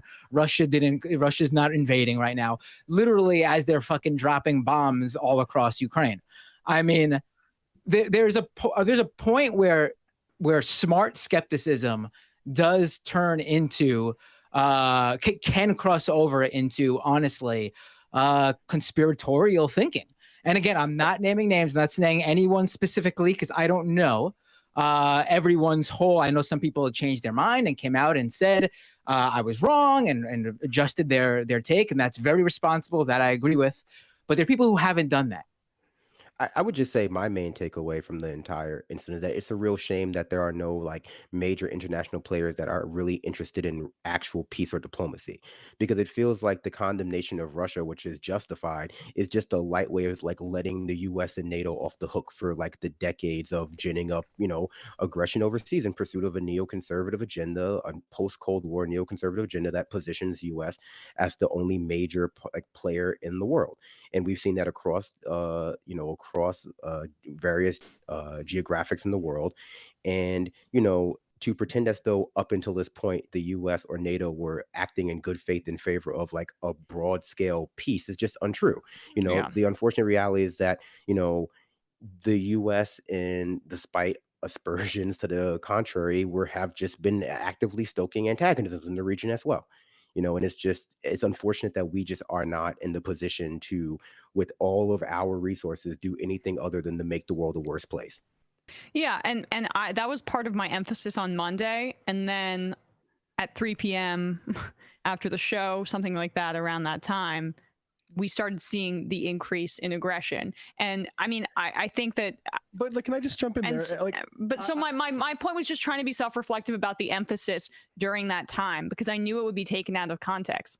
But still, I'm still. I think that should be our emphasis, though. Like, I'm not super, I guess, sorry about it, because I think, like, if frankly, like, and this is if there were Russian leftists like covering Russia stuff and they were all just saying like America was bad and not covering Putin, I think that would be a problem. I think your focus should be domestic, right?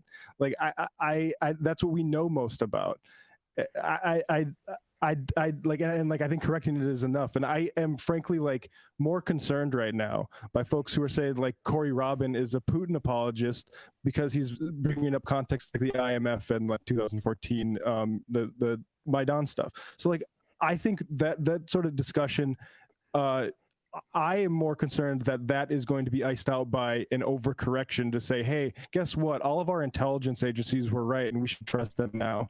And everybody who didn't is like a secret Putin asset. Now, that said, I think Russia is spending money on propagandizing the West. I think that is true. And I think people should look out for that. I think that is a true thing. But I also am more concerned with heretic hunting type of thing going on. I think people are too concerned about like the very specific acontextual ideas of being right or wrong as a way to like catch people in hot takes online, and also as a result of like, you know, our corporate media has an unaccountable structure. So no matter how many times they're wrong, or, you know, you just kind of have to deal with it. And if you're going to follow them, you might as well like just bet on whether you can guess them being right. It's like, I won't believe the State Department next time they say anything either, because they're still right until they're still wrong more often they are right. And even when they are right, we know what the agenda in which they are in service of. Like, it's not as though like they're right for the right reasons or wrong for the wrong reasons. They're in fact wrong and right for the exact same reasons. And something like this, you know, of course, war and intense conflict like this, it brings out tribalism and thus tribalist takes in all of us about planting a flag on one particular side, where I think, you know, we can present all of these pieces of information with the nuance that is necessary, and we're still calibrating that in real time. But I don't want to spend too much time on this because I feel like Matt and I, and specifically, have been like trying to give this nuance for the whole week, and it's really hard to find a sweet spot, honestly. But I mean, I think there's a lot of people who didn't give it nuance like you guys did. Like there's and that's what I think most people are talking about. Like, again, there are still people out there who are like, literally, as Russia is dropping bombs on Ukraine all over the country, not just in the region that they were defending Putin for, you know, calling over, literally doing exactly what they were so sure wasn't going to happen. They're out there still saying it's not happening. And I mean, there isn't nuance there. I'm like, and the idea that, oh, these are just streamers or, you know, media on the left or independent media, like, that's such bullshit. I'm sorry, because we completely criticize and rake CNN, Fox News, MSNBC, any other mainstream news outlet over the coals when they get something so goddamn wrong. And we're going to come out here and say, and I don't mean us specifically, I'm using indie media broadly as a whole, oh, don't touch us, we're little independent media. No, if we want to be taken seriously, just like mainstream media, then we need to own up when we fuck up. And there's a lot of people who aren't doing that. I'm sorry, when you are a streamer who has just as much of a viewership as the fucking key demo of MSNBC or CNN during prime time, then you have a responsibility to your audience. I don't care if you're on YouTube or Twitch. You don't get to say, I'm a small bean streamer, don't take me seriously, or whoopsie daisy, I fucked up. Take the criticism. If you came out and you retracted or corrected, that's the right thing to do. If you haven't done that, then you have no authority to fucking criticize anyone else later on. I'm sorry, this shit really pisses me off. I mean, go off. I've never seen you get that mad. I get it. I get being pissed about it. I mean, I think we have to start naming names then. Like, I think being specific, like I saw Anya Parampil say that this was Putin ending a war. And I think that is an offensive thing to say, right? And like, I think people should be called out on that. I am worried about this being over extrapolated onto the left in general, because I think like this is not a time for a referendum on if the left is too knee-jerk against the America and the West. I just don't see the utility of that right now. I don't think that's what stopped our response to Putin. And I'm distrustful of that being made the conversation. I do take your point, Binder, and I think you're right about a lot of these figures. The caution I have is when I see people try to bring up context and they're called Putin apologists, because look, there are Putin apologists out there, but I don't think people are developing a very good sense of what we should be able to question in the run up to something like this. And, you know, that's my concern now. Yeah. Well, okay, so speaking of these kinds of, well, this person used to at least be in leftist media spaces. We can quibble about whether or not his leftist bona fides were actually legitimate, but now he's just a full-on right-winger who gets into fights on Twitter with leftists and can't stop talking about MSNBC. But he goes on Fox News on the regular, and I'm, of course, talking about Glenn Greenwald. Now, there is nothing more perfect in terms of an encapsulation of what has become of him than this clip that I'm about to show you right now. Or Bradley is. I give you credit, Bradley. You're working the computer. It's not me. Trey, thank you. And joining me now is Pulitzer Prize-winning journalist Glenn Greenwald.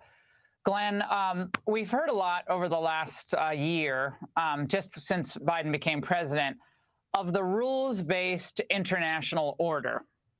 And the rules-based international order would keep the emerging nations in the world and those that were developed together to avoid unnecessary chaos. How are the rules-based international order folks thinking tonight, do you think? Well, obviously, it calls into question the entire system on which you rely to avoid catastrophic wars. The idea, though, that simply abstract ideas of a rules-based international order can prevent countries from going to war when they perceive it in their need and their necessity to do so has always been a fantasy. Glenn, the way that war... Glenn, I'm sorry to interrupt you. I wouldn't do this if it weren't for the former president of the United States, Donald Trump, who's joining us now. President Trump, thank you.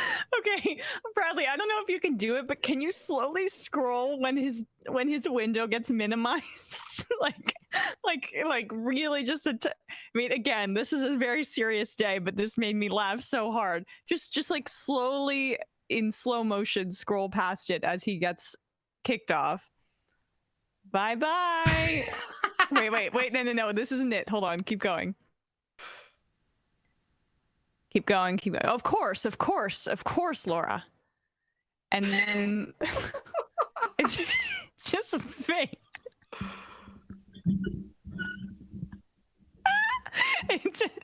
Sorry, like Glenn. He completely disappears. Fox News is rude. They're a rude platform. I would never do that to any of my wonderful guests. Sorry, Glenn. We need to even cut for a you former off. president. We need to cut you off so we could hear Trump call Putin a genius and say how he knew all along he was going to invade Ukraine. He told me many times, and I said, no, you don't. Don't you do that. Don't you dare do that.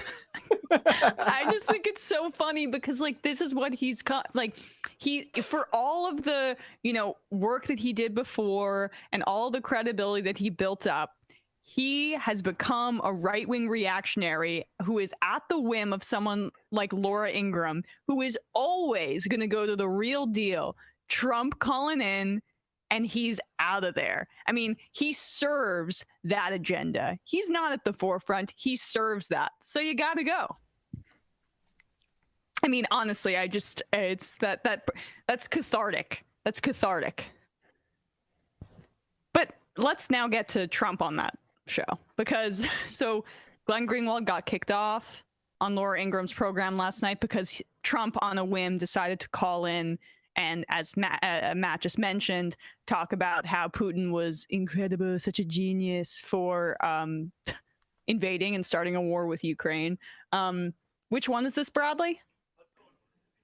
Okay, I'm not looking right now at the so there are two separate Trump clips that we're going to play for you right now. The first one is of him predictably making it about, you guessed it, the 2020 election.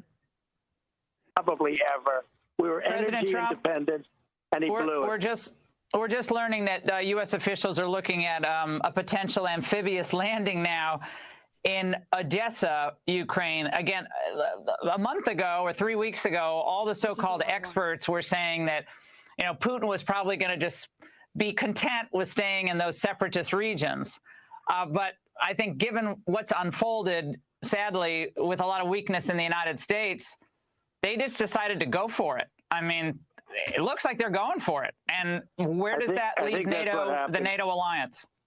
I think you're exactly right. I think that's what happened. He was going to be satisfied with a peace, and now he sees the weakness and the incompetence and the stupidity of this administration. And as an American, I'm angry about it, and I'm saddened by it. And it all happened because of a rigged election. This would have never happened. And that includes inflation, and that includes millions of people pouring in on a monthly basis, far more than 3 million people. And they're coming from 129 different countries. We have no idea what's happening, and they're destroying our country. President Trump, we actually have, just hold on. I'm so sorry to interrupt you. Oh, well, so I get. So should it be called interrupting Ingram? Like, she just can't stop. Well, I mean, it's just breaking news. And let's just play the second clip before we dive in, because she talked about the amphibious attack. Trump clearly wasn't listening to her. She follows up again about it, I guess with some more information or whatever. And here's his response. Monitor this, continue to monitor his statements. We'll go back to President Trump for a quick reaction. We had a kind of a really pathetic display from the Ukrainian President Zelensky earlier today, President Trump, where he, in Russian, he didn't like to speak Russian, but in Russian, he was essentially imploring Vladimir Putin not to invade his country. And now we basically have the Ukrainian ambassador to the United Nations looking like a defeated man. Your final reaction? Well, I think the whole thing, again, would have never happened. It shouldn't happen. And it's a very sad thing. But you know what's also very dangerous is you told me about the amphibious attack by Americans. You shouldn't be saying that, because you and everybody else shouldn't know about it. They should do that secretly, not be doing that through the great Laura Ingraham. They should be doing that secretly. Nobody should know that, Laura. Can you pause it for a second? Okay, so we're about to get the correction from Laura Ingraham. But how does this guy's brain work that he went on this whole tangent about the election, and then it just triggered for him, oh, she said something about the amphibious attack before. So it wasn't new information that she provided. He just thought about it again and was like, why did she say that? That's supposed to be secret. But keep playing it, Bradley. That was the Nobody Russian. should Those know. are the. No, those are the Russian amphibious landing. I thought you said that. I thought you said that we were sending people in. No, I did not. No. That would be news. That would be news. All, and you know what? Hey, that's all we need. That'll be next. Okay. Now we ought to protect our own borders. You know, we ought to get to the southern border and start protecting the southern border. But it's a very terrible situation. It's a situation that. You know, when I talked about the crocodiles being in the moat at the southern border, I was the first with the amphibious attack. What is he? I just remember, shot into my brain from the recesses when she said she could see, Russia from her house back in 2012. I wonder where this is. I wonder where she is on this. This is why it's so incoherent, the right-wing response to this, which is we're going to hit Biden for being too weak. And then say the last thing we need is him to send troops. Really, Donald Trump's only, like you said, his only critique is that it's not him in the White House. They think that just by sheer bravado that a president has, they're going to they would have scared Putin into not taking action and doing something. That's basically what it's all about. Trump thumped his chest just hard enough and in the right spot that made Putin go, oh, I don't want to mess with him. But Biden, he didn't do that. So that's why Putin went ahead and invaded Ukraine. And that's why we're here. So Biden didn't, he didn't have enough bravado. That's what it's all about. Because you're right. They're talking out of both sides of their mouth. We have to be strong, but we also don't want to send troops in. They're not exactly making that argument from an anti-war peace perspective either. They're coming from a pure nationalist, America first, how is it going to affect our economy type situation. I mean, that's still what you're seeing. Yeah, and I should correct myself. It's the alligators that are the amphibians, not the crocodiles. Sorry, biology or whatever, not in the back of my brain at this point. I mean, no one seems to be talking about this except I saw Democracy Now! Did a whole episode on it. These are two major nuclear powers. I believe Russia has the largest nuclear buildup in the world. There is the idea that Trump could be president right now, and I'm not lauding Biden's response as absolutely perfect. But the idea that we could have that kind of situation with Trump being president and him just doing something entirely unpredictable with a nuclear power, that's terrifying to me. That's terrifying to me. And he could very much be president again if he chooses to run in 2024. Sorry, Brandon, go on. I cut you off. Oh no, I didn't actually say anything, but I can if you'd like. Always. But no, I mean, I think that stuff like this, stuff like the Republicans pretending when the Democratic Party is in power that they have some sort of unique stance on geopolitical aggression than the Democrats is largely for show. I mean, there are some key differences between, I guess, the Republican and the Democratic Party, but their stance on, their ultimate stance on NATO and American imperialism and American expansion and the role of America in the world is largely the same, despite, Trump complaining about NATO taking American money and all that other shit. It's like we know that generally speaking, he wasn't the dove presidency that some people kind of thought he might be, in contrast to other Republicans, which again, I think the sort of that false divide between him and other Republicans is also being proven to not be true as well. So really, I think, I just go back to my initial point, which is it's sad that really, regardless of whether we had a Republican, maybe non-Trump in charge, or a Democrat, there was never really an option for okay, us using any kind of authority or power we have as a country to enact any real peaceful agenda to de-escalate. It was always just going to be, various forms of escalation, maybe at various speeds, but, escalation is the only tool in our toolkit. We had Sleepy right in Binder. Sorry, go on. Can I ask you? I want to, because I could speak on the media aspect of this and the right wing aspect of this, but in terms of the actual foreign policy and international relations, I didn't mention anything about Russia, Ukraine, because this isn't my area of expertise, and I think that's when you step back and let people who know more talk. So I want a serious question here. I see a lot of people bring up how, NATO expansion is part of agitating this. But what I struggle to see in this specific instance, and I totally get the critiques of NATO, but what I struggle to see in this situation is you have a country here, in the case of Ukraine, who has been asking to become part of NATO for a decade and a half now, and NATO has turned them down. So my struggle here is how this is a response to American aggression via NATO or anything like that. This is clearly, Ukraine is not going to be part of NATO in any shape or form anytime soon. No, they were never going to be part of NATO for any shape or form. Excuse me if it sounds like I was saying that this is a response to NATO or American aggression. My initial point was that America or NATO have no actual interest in de-escalating any situation, despite what is coming, across in our media. We have interest in selling weapons. We have interest in selling weapons to NATO allies. We have interest in NATO still being around and expanding, generally speaking.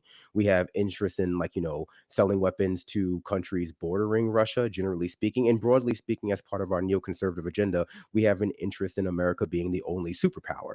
I think people are very excited, not you, Matt, by the prospect of there actually being a war going on where America is not the explicit aggressor, though. That I think really somehow excites people who are on this role of well, I have taken the position that I understand that American exceptionalism is not true, but I still want to position America as this exceptional country in a way that's distinct and good and righteous, as reference to our Constitution or as reference to our infinite potential. I think my largest feeling about it is that I wish America was a country that was interested in de-escalating situations as opposed to generally escalating them. Right.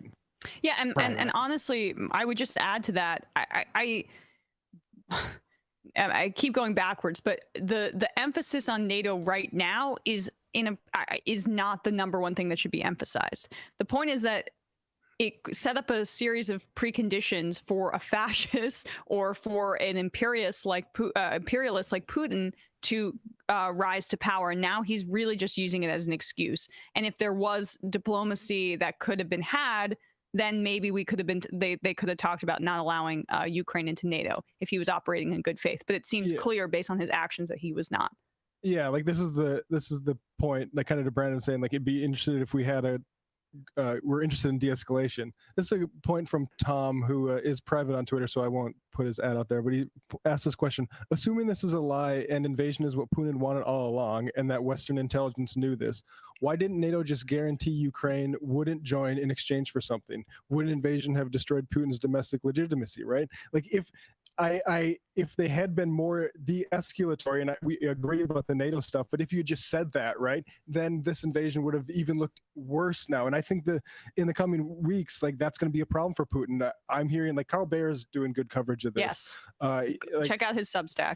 He's hearing from people in Poland and stuff, hearing from people in Russia saying they don't want this to be happening, right? So I don't think this is going to be popular, and I think that's like where you need to attack. I was just going to say just real quick, but go ahead. I also sort of don't understand that point either, though. Like the idea of why not just assure Russia that Ukraine will never be part of NATO? Like, I don't get why that's like, if Ukraine is asking to be part of NATO, again, criticism of NATO aside, we're in the reality that it exists, and this is what we have.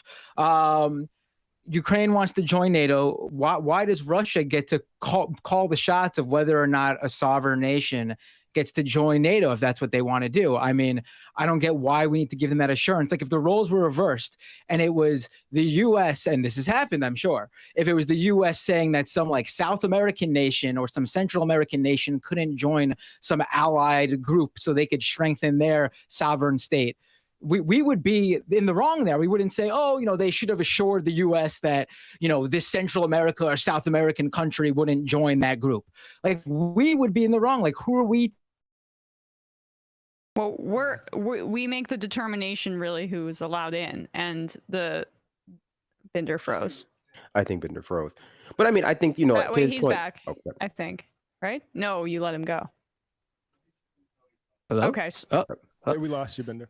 Oh, okay. Yeah, I was just saying, like, I don't get why we have to get, like, I get NATO makes the choice, but why give him that assurance? It doesn't make any sense to me. The point was, if you know that he's going to invade, then it's going to make that look worse. And you also know that Ukraine's not going to be in NATO, then you just accept the reality. And then particularly if you're on top of Putin, as Western intelligence appeared to have been about this invasion, then you make the invasion look worse by just accepting the reality. Unless you think, like, why not? If Ukrainians want to be in it, then I guess why shouldn't they just be in it? I mean, that's not my position. Well, they wanted to. We keep losing Binder. Hello? Yeah. Oh, yeah, you guys cut out. Cyber Sorry attack about on Binder. that. Cyber. Yeah, you got too close to the Russian, the truth about Russia, and they just shut you down. No, I mean, I think to your point, man, I think it's sort of my larger answer. What I was going to say before too. It's like, yeah, we do engage in those sorts of things, and people also jump through hoops, especially internally, to justify why it's okay for America to do that stuff abroad. Which is not to say it makes it okay for Russia to do it abroad, or China, or any other superpower to do it abroad. It's just that the impulse in our culture is that to provide it leads to an impulse in our culture that to provide any context for why something happened, because also we saw it with 9/11 as well, the third 9/11, the one that happened in 2001, not the one that happened in, as we saw about off air, Chile, and then the one in 93, to provide any context for why terrorists blew up the World Trade Center was seen as to justify that action. And I think that, we can talk about, and we have to talk about, the context under which both, like, the excuses that they're making, what's been going on in Europe for the past 30 years, this idea of NATO, the idea of, like, America as a universal good and on the right side of history. It all has to be interrogated. But I think a lot of people, to like Matt's point, just immediately hear that as like, okay, you're making excuses for why war is okay, or why invasion is okay, or why aggression is okay, when in reality that's just like, a framework from which, like, Americans justify their own aggression overseas. Like, the first, if you can come up with a reason, either it's like to protect your national security, like Russia's arguing, or whatever, or any other thing, that it just makes it okay to invade. But I don't believe that, obviously. Those are the beliefs of the people who are trying to ascribe them onto us. Yeah. All right, guys, we gotta get to a clip a bit. Just because I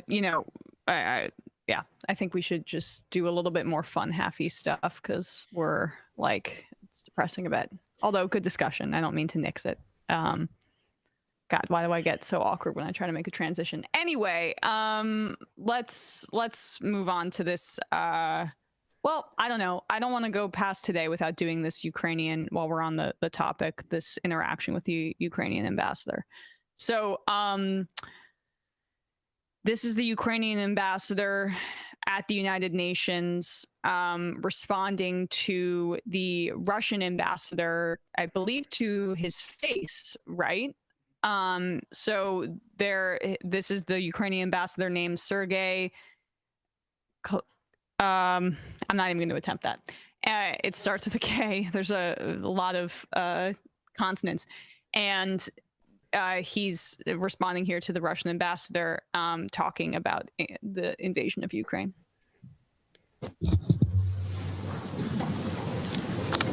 Well, as I said, relinquish your duties as a chair. Call Putin, call Lavrov to stop aggression. And I welcome the decision of some members of this council to meet as soon as possible to consider the necessary decision that would condemn the aggression that you launch on my people.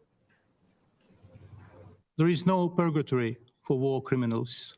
They go straight to hell, Ambassador.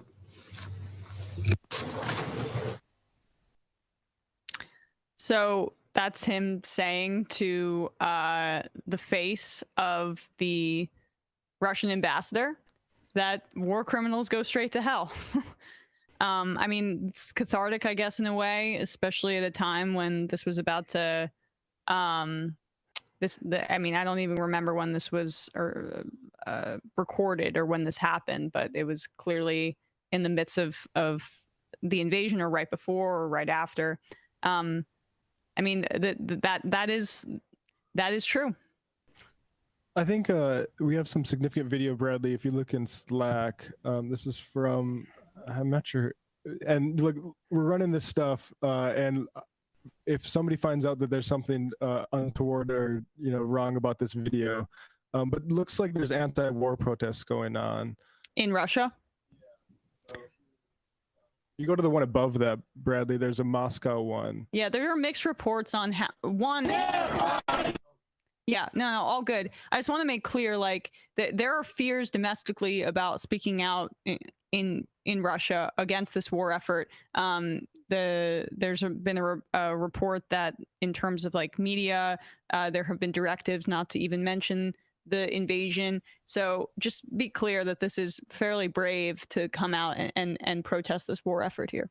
Yeah, I'm seeing words of lots of detentions. So if you want to play this, Bradley.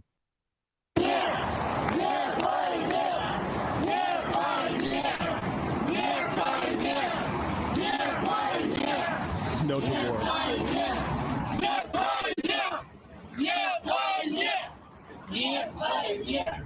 Let's try the next one. The next one in Petersburg too.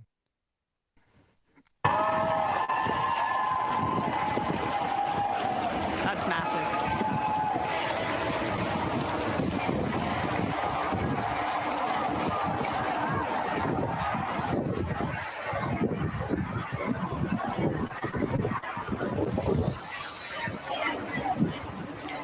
So that's good. I mean, there's differing reports in terms of like what the popularity of the war is within Russia domestically. So I think you put something in our packet, Bradley, that said it was around 50% approval. But Jacobin cited a Levada Center, the last independent polling agency, itself branded a foreign agent by the Russian government. And this polling found that 40% of Russians do not support the official recognition of Donetsk and Luhansk as People's Republic by Russian authorities, while 45% of Russians do. While some signs of rallying around the flag are inevitable, it is remarkable that despite complete control over major media sources and a dramatic outpouring of propagandistic demagoguery on TV, the Kremlin is unable to foment enthusiasm for war. So that backs up a bit of what we saw there.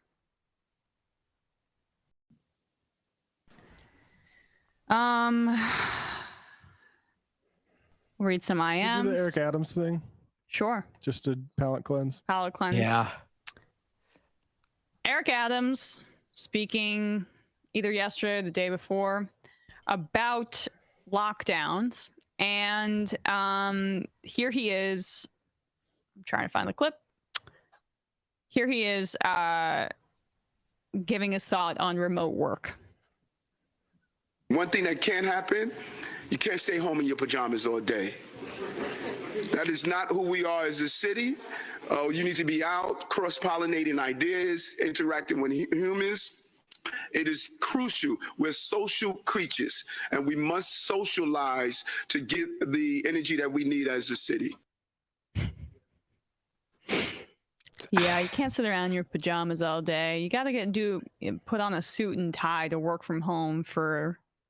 Real estate developers are very concerned that people are not rushing back into offices fast enough. Yes, that's exactly who he represents. I mean, think about the Bronx fire that happened, and you saw the people who were on his transition team, major real estate developers. That's entirely who this guy is in bed with. And like, that's also why you see banks and private equity and stuff asking their workers, where there's no reason for them to be back, to come back into the office, because they're also in bed with real estate developers. Their financial success, it's kind of like a snake eating its own tail situation. And there's so much money in that, especially in New York. Can't have empty offices. Also, the idea that apparently we're not socializing if we're home, as if this is like, what decade is this? We don't have internet, and we can't go out to our local area, like neighborhood shops and cafes and bars, and we see our neighbors. Like, what is this? Also, this is humans have the need to socialize, so we must go out and do stuff. Big talk from a guy who, when he was the Brooklyn borough president, took public space and turned it into where ostensibly people would go and do such socializing. He took public space and decided to turn it into his own personal parking lot for himself and his cronies. I mean, that was a whole issue where right in front of the borough, the city hall in Brooklyn, you basically had this public space that was filled with the cars of his staff, and people who lived in the neighborhood could not use this public space because it was filled with their cars. And it wasn't actually parking spots. These were people parking on like literal sidewalks, space for people, not cars. And Binder, I think you mentioned this on another program, but Borough President Reynoso, he nixed that. So now it's public space again. Right. And that was one of his first things when he got into office, which, I mean, amazing that he had to even do that. That sidewalks would need to be liberated from the cars of the staff of people working in City Hall. Also, notice how he conflates. Go ahead. No, it's okay. Just notice how he conflates going to work with socializing. Well, I was going to say he loves to drive on the sidewalk. We've seen that. We've seen that in the past.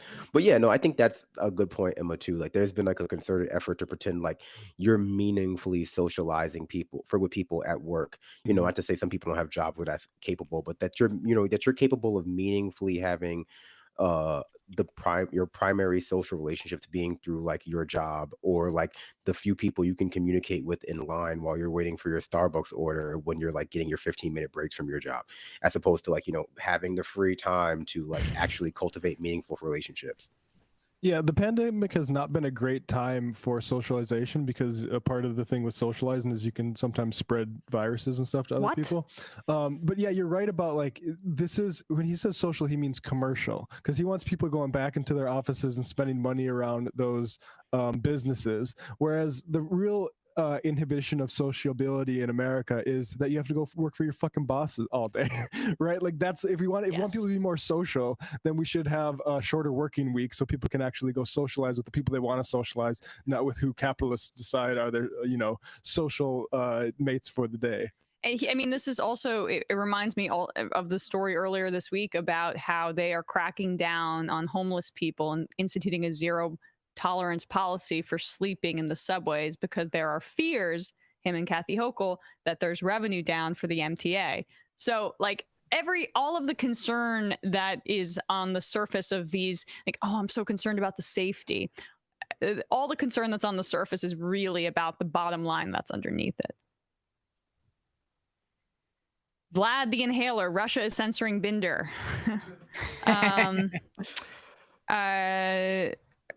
Eat the rich. Binder over here with the basis of takes. NATO BS. His very ex-boyfriend beating up a woman who dared to date someone new. America uniquely bad is also American exceptionalism view. J-Man Raps. Great guests and interviews. Amazing how the public doesn't want to get involved in another war, but that perspective isn't represented across mainstream media. Yes, that's true.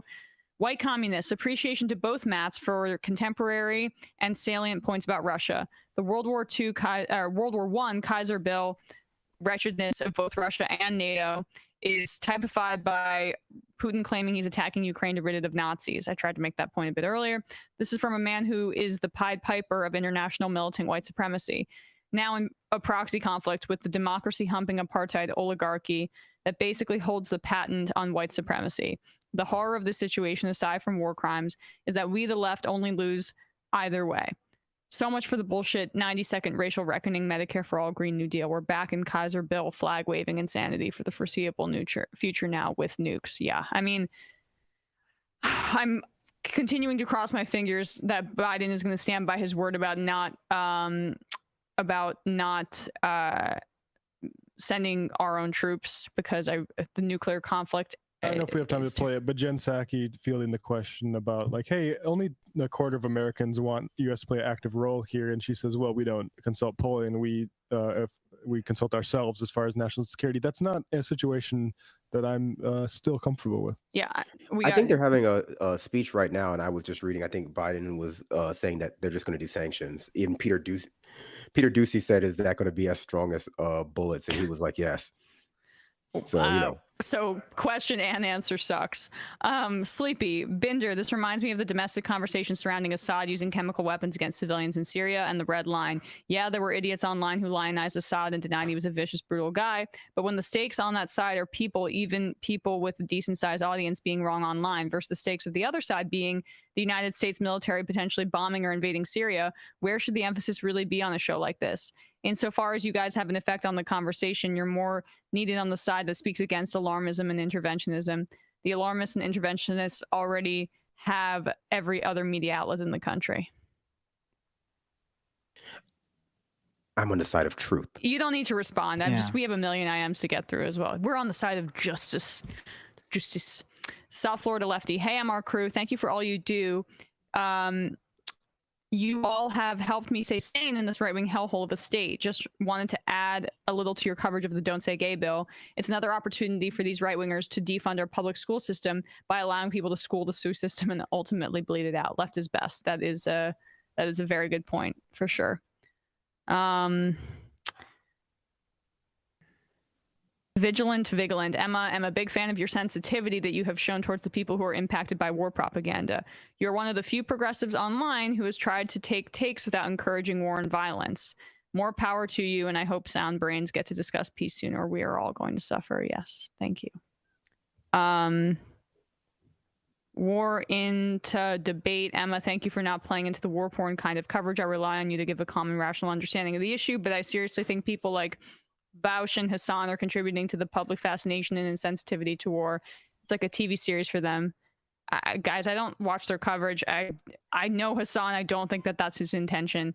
Baseless debates without subject matter expertise influencing public sentiment. Hey, Amar, can we get some fun today? Brandon, what normie network TV shows are you hate watching? Here we go. I don't believe in hate watching. I watch everything completely earnestly, because ultimately it's dumber in my opinion to claim that you're watching something or dedicating your time to something that you don't like, right? For a long period of time for but some kind of like colloquially hate watching, right? Yeah, definitely. I'm just being an asshole. It's been my birthday, so frankly, I like to watch things that I enjoy on my birthday. I've been watching a lot of like HGTV cooking shows. I watched a lot of Cutthroat Kitchen this week because that's one of my like favorite shows for like cooking challenges. watch some great movies. I'm in the middle of a Fast and the Furious marathon, where I'm finally up to the good ones. We're gonna start 6 and 7 tonight as I marathon them till midnight so I can play Elden Ring. And of course, the United States of Al is back on this week from his 4-week hiatus. I've been like nursing myself with Peacemaker in the meantime, but United States of Al is back on. Hopefully, they have a Ukrainian topic episode. I mean, they've had the past few weeks to address it, and they did one on Afghanistan. I think they could just add like an extra, few minutes to discuss the trending topics of the day. Or they could just dub over when they say Afghanistan, it's just Ukraine. I feel like there are. I'm not going to check this because I'm not a fact checker, but I feel like there are way too many more syllables in Afghanistan versus Ukraine to make that effective. It would just be like debatable, poorly dubbed over Japanese early Godzilla movie stereotype quality of just like Ukraine. Margot from Mass says, I haven't started it yet, but since Hillary Duff was my first very confusing crush, I'm going to hate watch How I Met Your Father. Any takes on that, Brandon? I have never watched How I Met Your Mother, so of course, like, not only do I watch really bad things, I actively avoid watching things that other people watch a lot of. So anything that's too popular, I actively avoid, regardless of quality. So I've never seen How I Met Your Mother, or any, never seen The Sopranos. I've never seen. I've never seen The Sopranos either, so I'm on board with you there. Oh, you guys got to correct that. Yeah, I think have you guys watched? It's the best show on TV right now, hands down. Have you guys watched The Righteous Gemstones? No. Yes. You love it. I've been thinking of that one. The Mats seem to be both recommending that. It's honestly the best show on TV, easily. It's so good. I'm late to this party, but this not because of my contrarianism about media, but just because I forgot it existed. Because it was a weird time for me when it came out. But I recently binge watched both seasons of American Vandal, and that was by far one of the best things I've ever seen. I did it right before I caught up on Cobra Kai, one of my favorite shows, which I was ahead of the curve with. And now everyone is into Cobra Kai, but that's okay. But yeah, American Vandal season 1 and 2, that's special. That's some special television. Anybody watching Love Is Blind? I started and we only got 20 minutes in, and we're gonna do it again, but we just didn't have time yet. I can't do that. Please don't spoil it. Yeah, me and Matt are loving that. It's unbelievable. You guys have both almost spoiled it a few times. Yeah, sorry about that. Better to be seen and not heard, you two. Yeah. Does it turn out Love Is Not Sorry, Blind? don't call HR. Does it turn out Love Is Not Blind? Is that the ultimate spoiler? I would guess. It is offensive title, right? Like, if you had Love Is Deaf, people would be like, "What are we doing here?" I am actually looking forward to the season premiere of The Masked Singer, which I also don't watch. But since Rudy Giuliani was the Giuliani thing, the Giuliani thing has me desperate to see that part. I have some kind of subconscious trip. When people were really upset about the iPhone cameras and they made them feel weird. Yeah. There's something about the Masked Singer outfits, and particularly Uncanny the mascot Valley hats. or something. It really I feel goosebumps just thinking about it right now. I really don't like it. I also watched. I caught up on Toast of London. Toast of London, but Toast of Tinseltown, the new season of the Matt Berry show. I'm watching Inventing Anna, which is definitely everybody's watching it. The writing is terrible, but I can't stop watching. I cannot get over. I watched one episode of it, and the writing is just so terrible. But I get the feeling this might be offensive. You'll have to tell me in the comments, but I won't read them. So I guess you'll have to tell the MR crew. It just gave me the overwhelming feeling that the Shonda Rhimes world is just a mess. But they're the doctors. All right. Let's do another clip, at least one more, maybe two. What we got? Let's see. All right. Marjorie Taylor Greene. This is not a fun clip, despite her being in it. Marjorie Taylor Greene went on Alex Jones's show to talk about, you guessed it, trans athletes in sports, the biggest issue in our country right now, and advocates for the use of physical violence against trans kids. So, trigger warning, here it is. Video is not working. Okay, here we can read it because there's just a bit of an issue with Media Matters aggregated this. If you could just put this up on the screen. Do we have the part where okay, here it is. go up. I think it's straight evil. I can't really do her voice that well. First off, I was a parent and my 5th grade teacher had to sleep and shower in some kind of cabin. She kind of sounds a little masculine in my interpretation. At some, I'm sorry, I'm such an East Coast elite. But whatever, it's too hard for me anyway. At some summer camp that I paid money to send my child to, and there was a man calling himself a woman sleeping in her cabin, showering with her. This is also why I shouldn't do a voice, because this is messed up. That guy he'd be in jail. He would be in jail. Well, first off, my husband would have beat him, continuing to misgender this person, hypothetical person, and then he'd be in jail. But this is exactly how we need to stand up against this stuff. Yeah, with violence. Alex Jones continues to make offensive comments about transgender people. And that's really all you need to take away from it. Here's what we have to do. We have to draw the line in the sand and say we are not willing to cross it. This is such perversion, but it's also grooming children. It's grooming them to believe things that are lies and that are completely wrong. No children are born. I mean, it's just fucking disgusting in the context of what is going on in Texas. And they do this under the guise of oh no, we just care about competition in sports, as they propagandize for violence against trans people. Yeah. I mean, you hate to have to say it. It's really what I mean. That we have a contingent of our country that is so just despicable, and they've been empowered to make these sorts of decisions for people that are so, again, anti-science, anti-social, just incredibly bigoted. And, again, these people are we're taught that these people, Marjorie Taylor Greene specific or Alex Jones, are eccentricities within the Republican Party or within the conservative movement or within I don't know, they call themselves gender critical, but they're just they're just the bigoted anti-trans movement, when in reality they just typify it. They just lack the kind of media savvy that most of the people who are ginning up this hatred have. But this stuff has real consequences for people's lives. Yes. And it always has. And it's it's just another one of those things that you point to, that you go, when people point to America as being this kind of bastion of hope and freedom at any level, domestically or internationally, where it's just how can you see stuff like this happen and it just not enter into the equation that this is what America is? And I know there are a lot of ways to gussy it up, oh, it's a states' right issues, the Constitution doesn't say this, or Biden, but it's practically speaking, this is the way our country is, and it's really, really despicable. I mean, this ties right in. Did you guys see the Steve Bannon, Eric Prince interview that just happened yesterday? No. Yeah, this ties right in with that. So Steve Bannon on his show, War Room, he's got Eric Prince on as a guest, and he's explaining why his listeners should be supporting Putin. And his reasoning is Putin ain't woke. He's anti-woke. To which Eric Prince replies, the Russian people still know which bathroom to use. We have this clip now here. We have this clip in there if you want us to play it. Yes, let's do it. Putin ain't woke. He is anti-woke. The Russians people still know which bathroom to use. Jesus. They know how many genders are there in Russia? 2.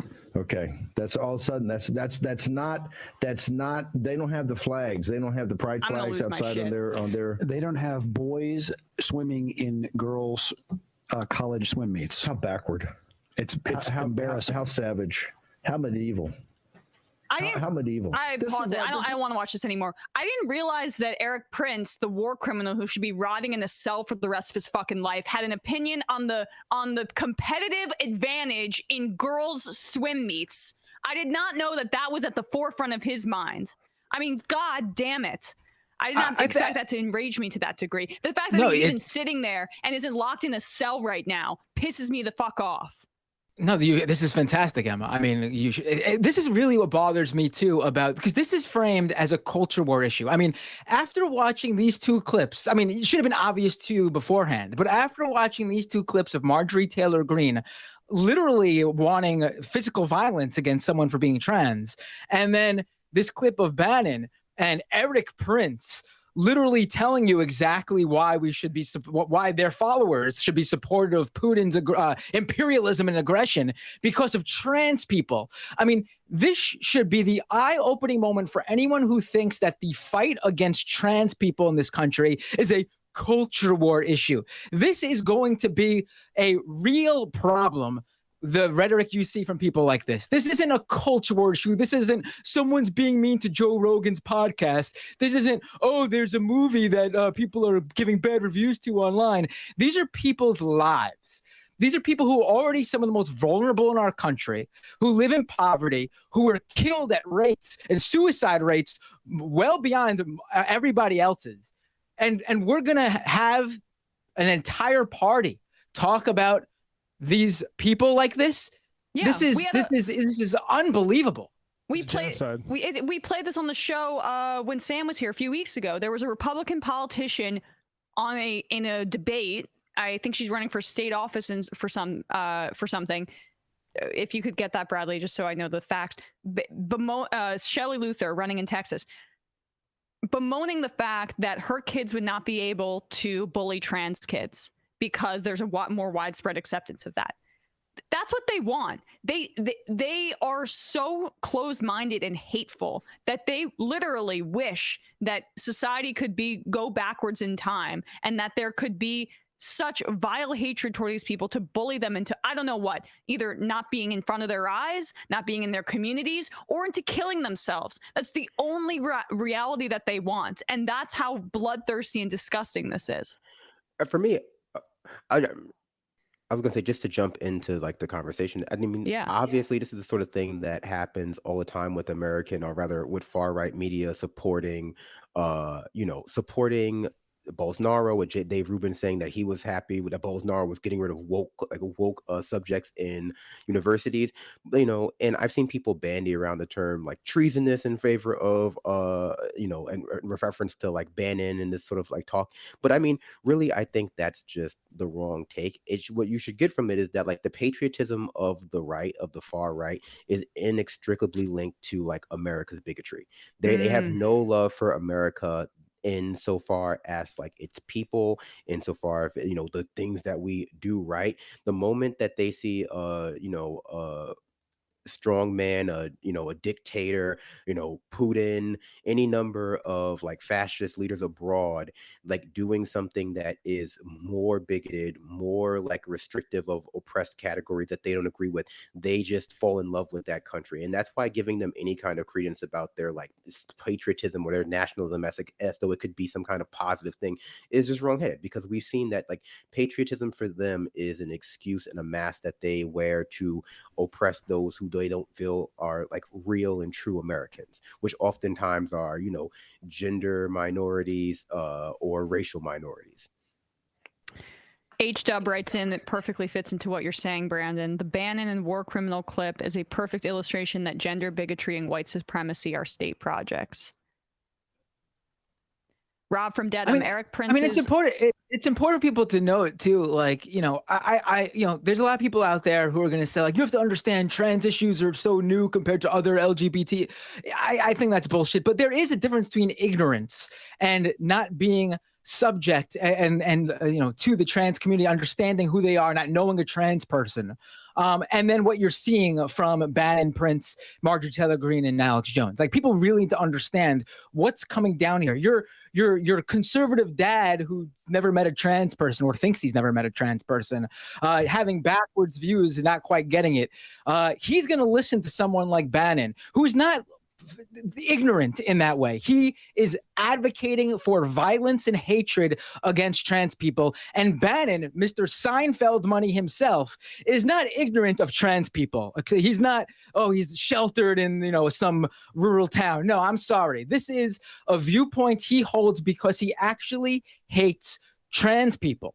And he is going to eventually give that same feeling off to your dad, who might just be ignorant and wrong in that way. Exactly right. This is cultivating, and I think these terms are appropriate here, genocidal or exterminationist feelings towards trans people. What you say things like grooming children, and talking about how we should beat them into the ground. This is Nazi stuff. Yep.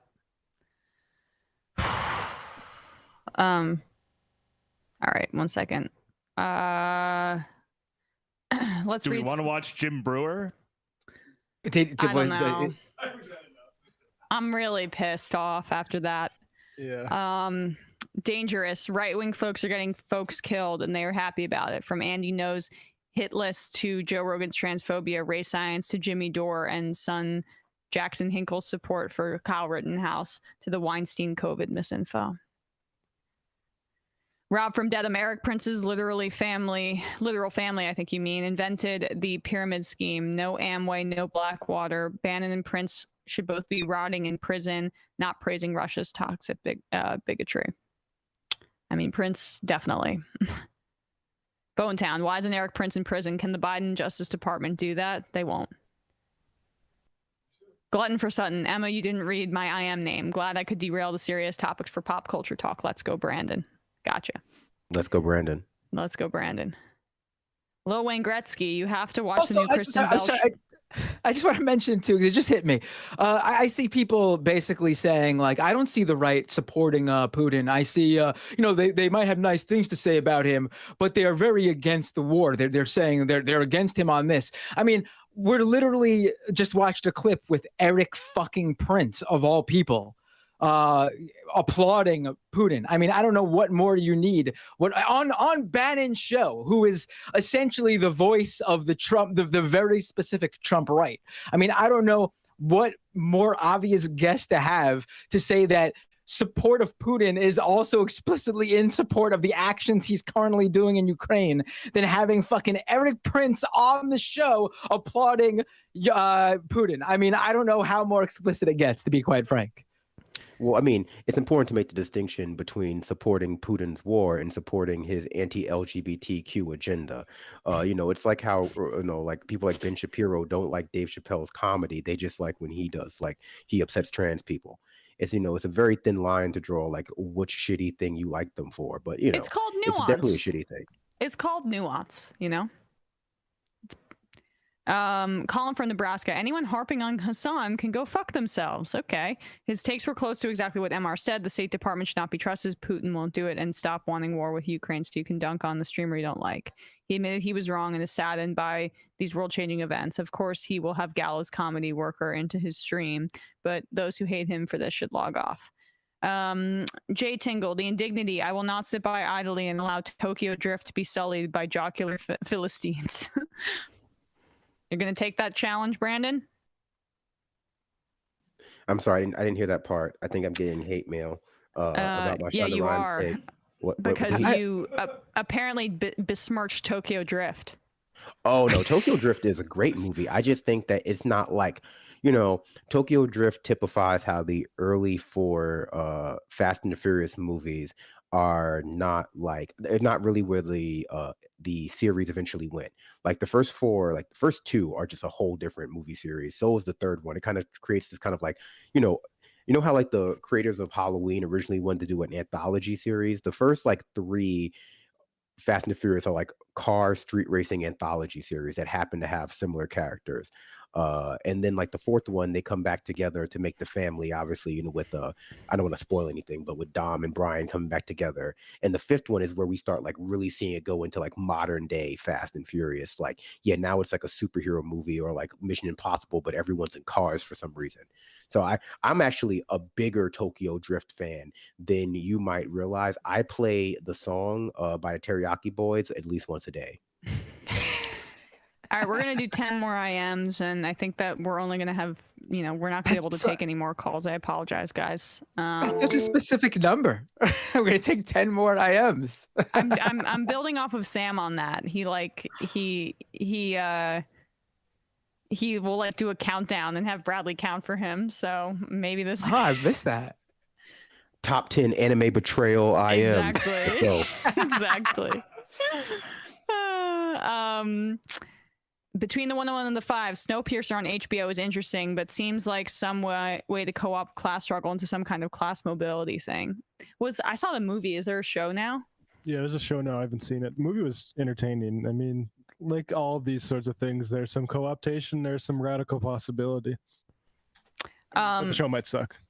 Yeah, it's just like Mayan Pillow Guy. I can't stand seeing the online left tearing itself apart once again over the Russian invasion of Ukraine. It's becoming another purity test for both sides of the fight, with one side calling those who didn't for good reason trust U.S. intelligence. Putin apologists on the other side calling those who took reporting of Russian troops at the border more seriously. NATO simps. The problem with this, of course, is that it's just finger pointing and gloating about being right while Ukrainians are being killed. No real solution to the conflict are being discussed. Like maybe we should throw crypto at it. Also, Emma, is Rodgers staying in Green Bay or going somewhere else? Also, do you think he'll want to stay in the NFC? As a former Aaron Rodgers fan, it's I basically tune out of all of what he says publicly and like speculation about him because I can't stand it anymore because I used to be such a huge defender. So I can't really speak to that right now. Right now I'm in watching a lot of hockey, trying to not think about the NFL. Observer, I said it before, but just a quick, I don't understand that take. Like, if you want streamers to be taken seriously as legit outlets of journalism and news, then they're not just streamers. You should be able to criticize them when they're wrong. Criticize me, criticize MR, criticize whomever you watch. There's there's not even a fine line. There's a big difference between just saying, hey, you guys were wrong about something and correct it, and just like saying that you're just hating on someone. Like, this isn't YouTube drama or whatever. This isn't like this guy cheated with this girl on this other streamer. Like, this is news and this is what's going on in the world. And if someone screws up and you want them to be treated like a legitimate news source, then they need to own up to it. And I'm not saying this about anyone. I think Hassan has done that. So I'm not even going after anyone specifically here. I'm just saying there's a broad, really who I've seen not correct themselves at all and double down are like the weird, like Jimmy Dore, Jackson Hinkle, gray zone left. That's who's still going on about this. That hasn't even had it had the audacity to not correct themselves. Right. Yeah, I mean, I don't know. Travis from Pittsburgh says Binder is spot on today. Care to respond to Travis from Pittsburgh? Oh, well, thank you. Yeah, thank you.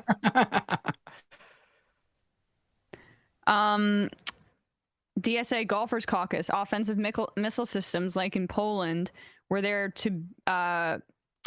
to be in Ukraine would negate Russian early warning systems. That's why Ukraine can't be in NATO. We should have followed the Finlandization of Ukraine. It's the US's fault for not allowing this option. Yeah, I mean, I think that's a good point. Miss Heathen, don't apologize so much. Be a boss bitch, Emma. It's okay to be confident because you got the helm on the show. You're doing great. Thank you. It's just, conditioned to always apologize for being a woman. I had a professor in college tell me I need to stop doing that. I still do it sometimes. Baba Booey, James Dorr, aka Melted Sam Seder, his fans on subreddit call Democracy Now! Imperialist U.S. government propaganda.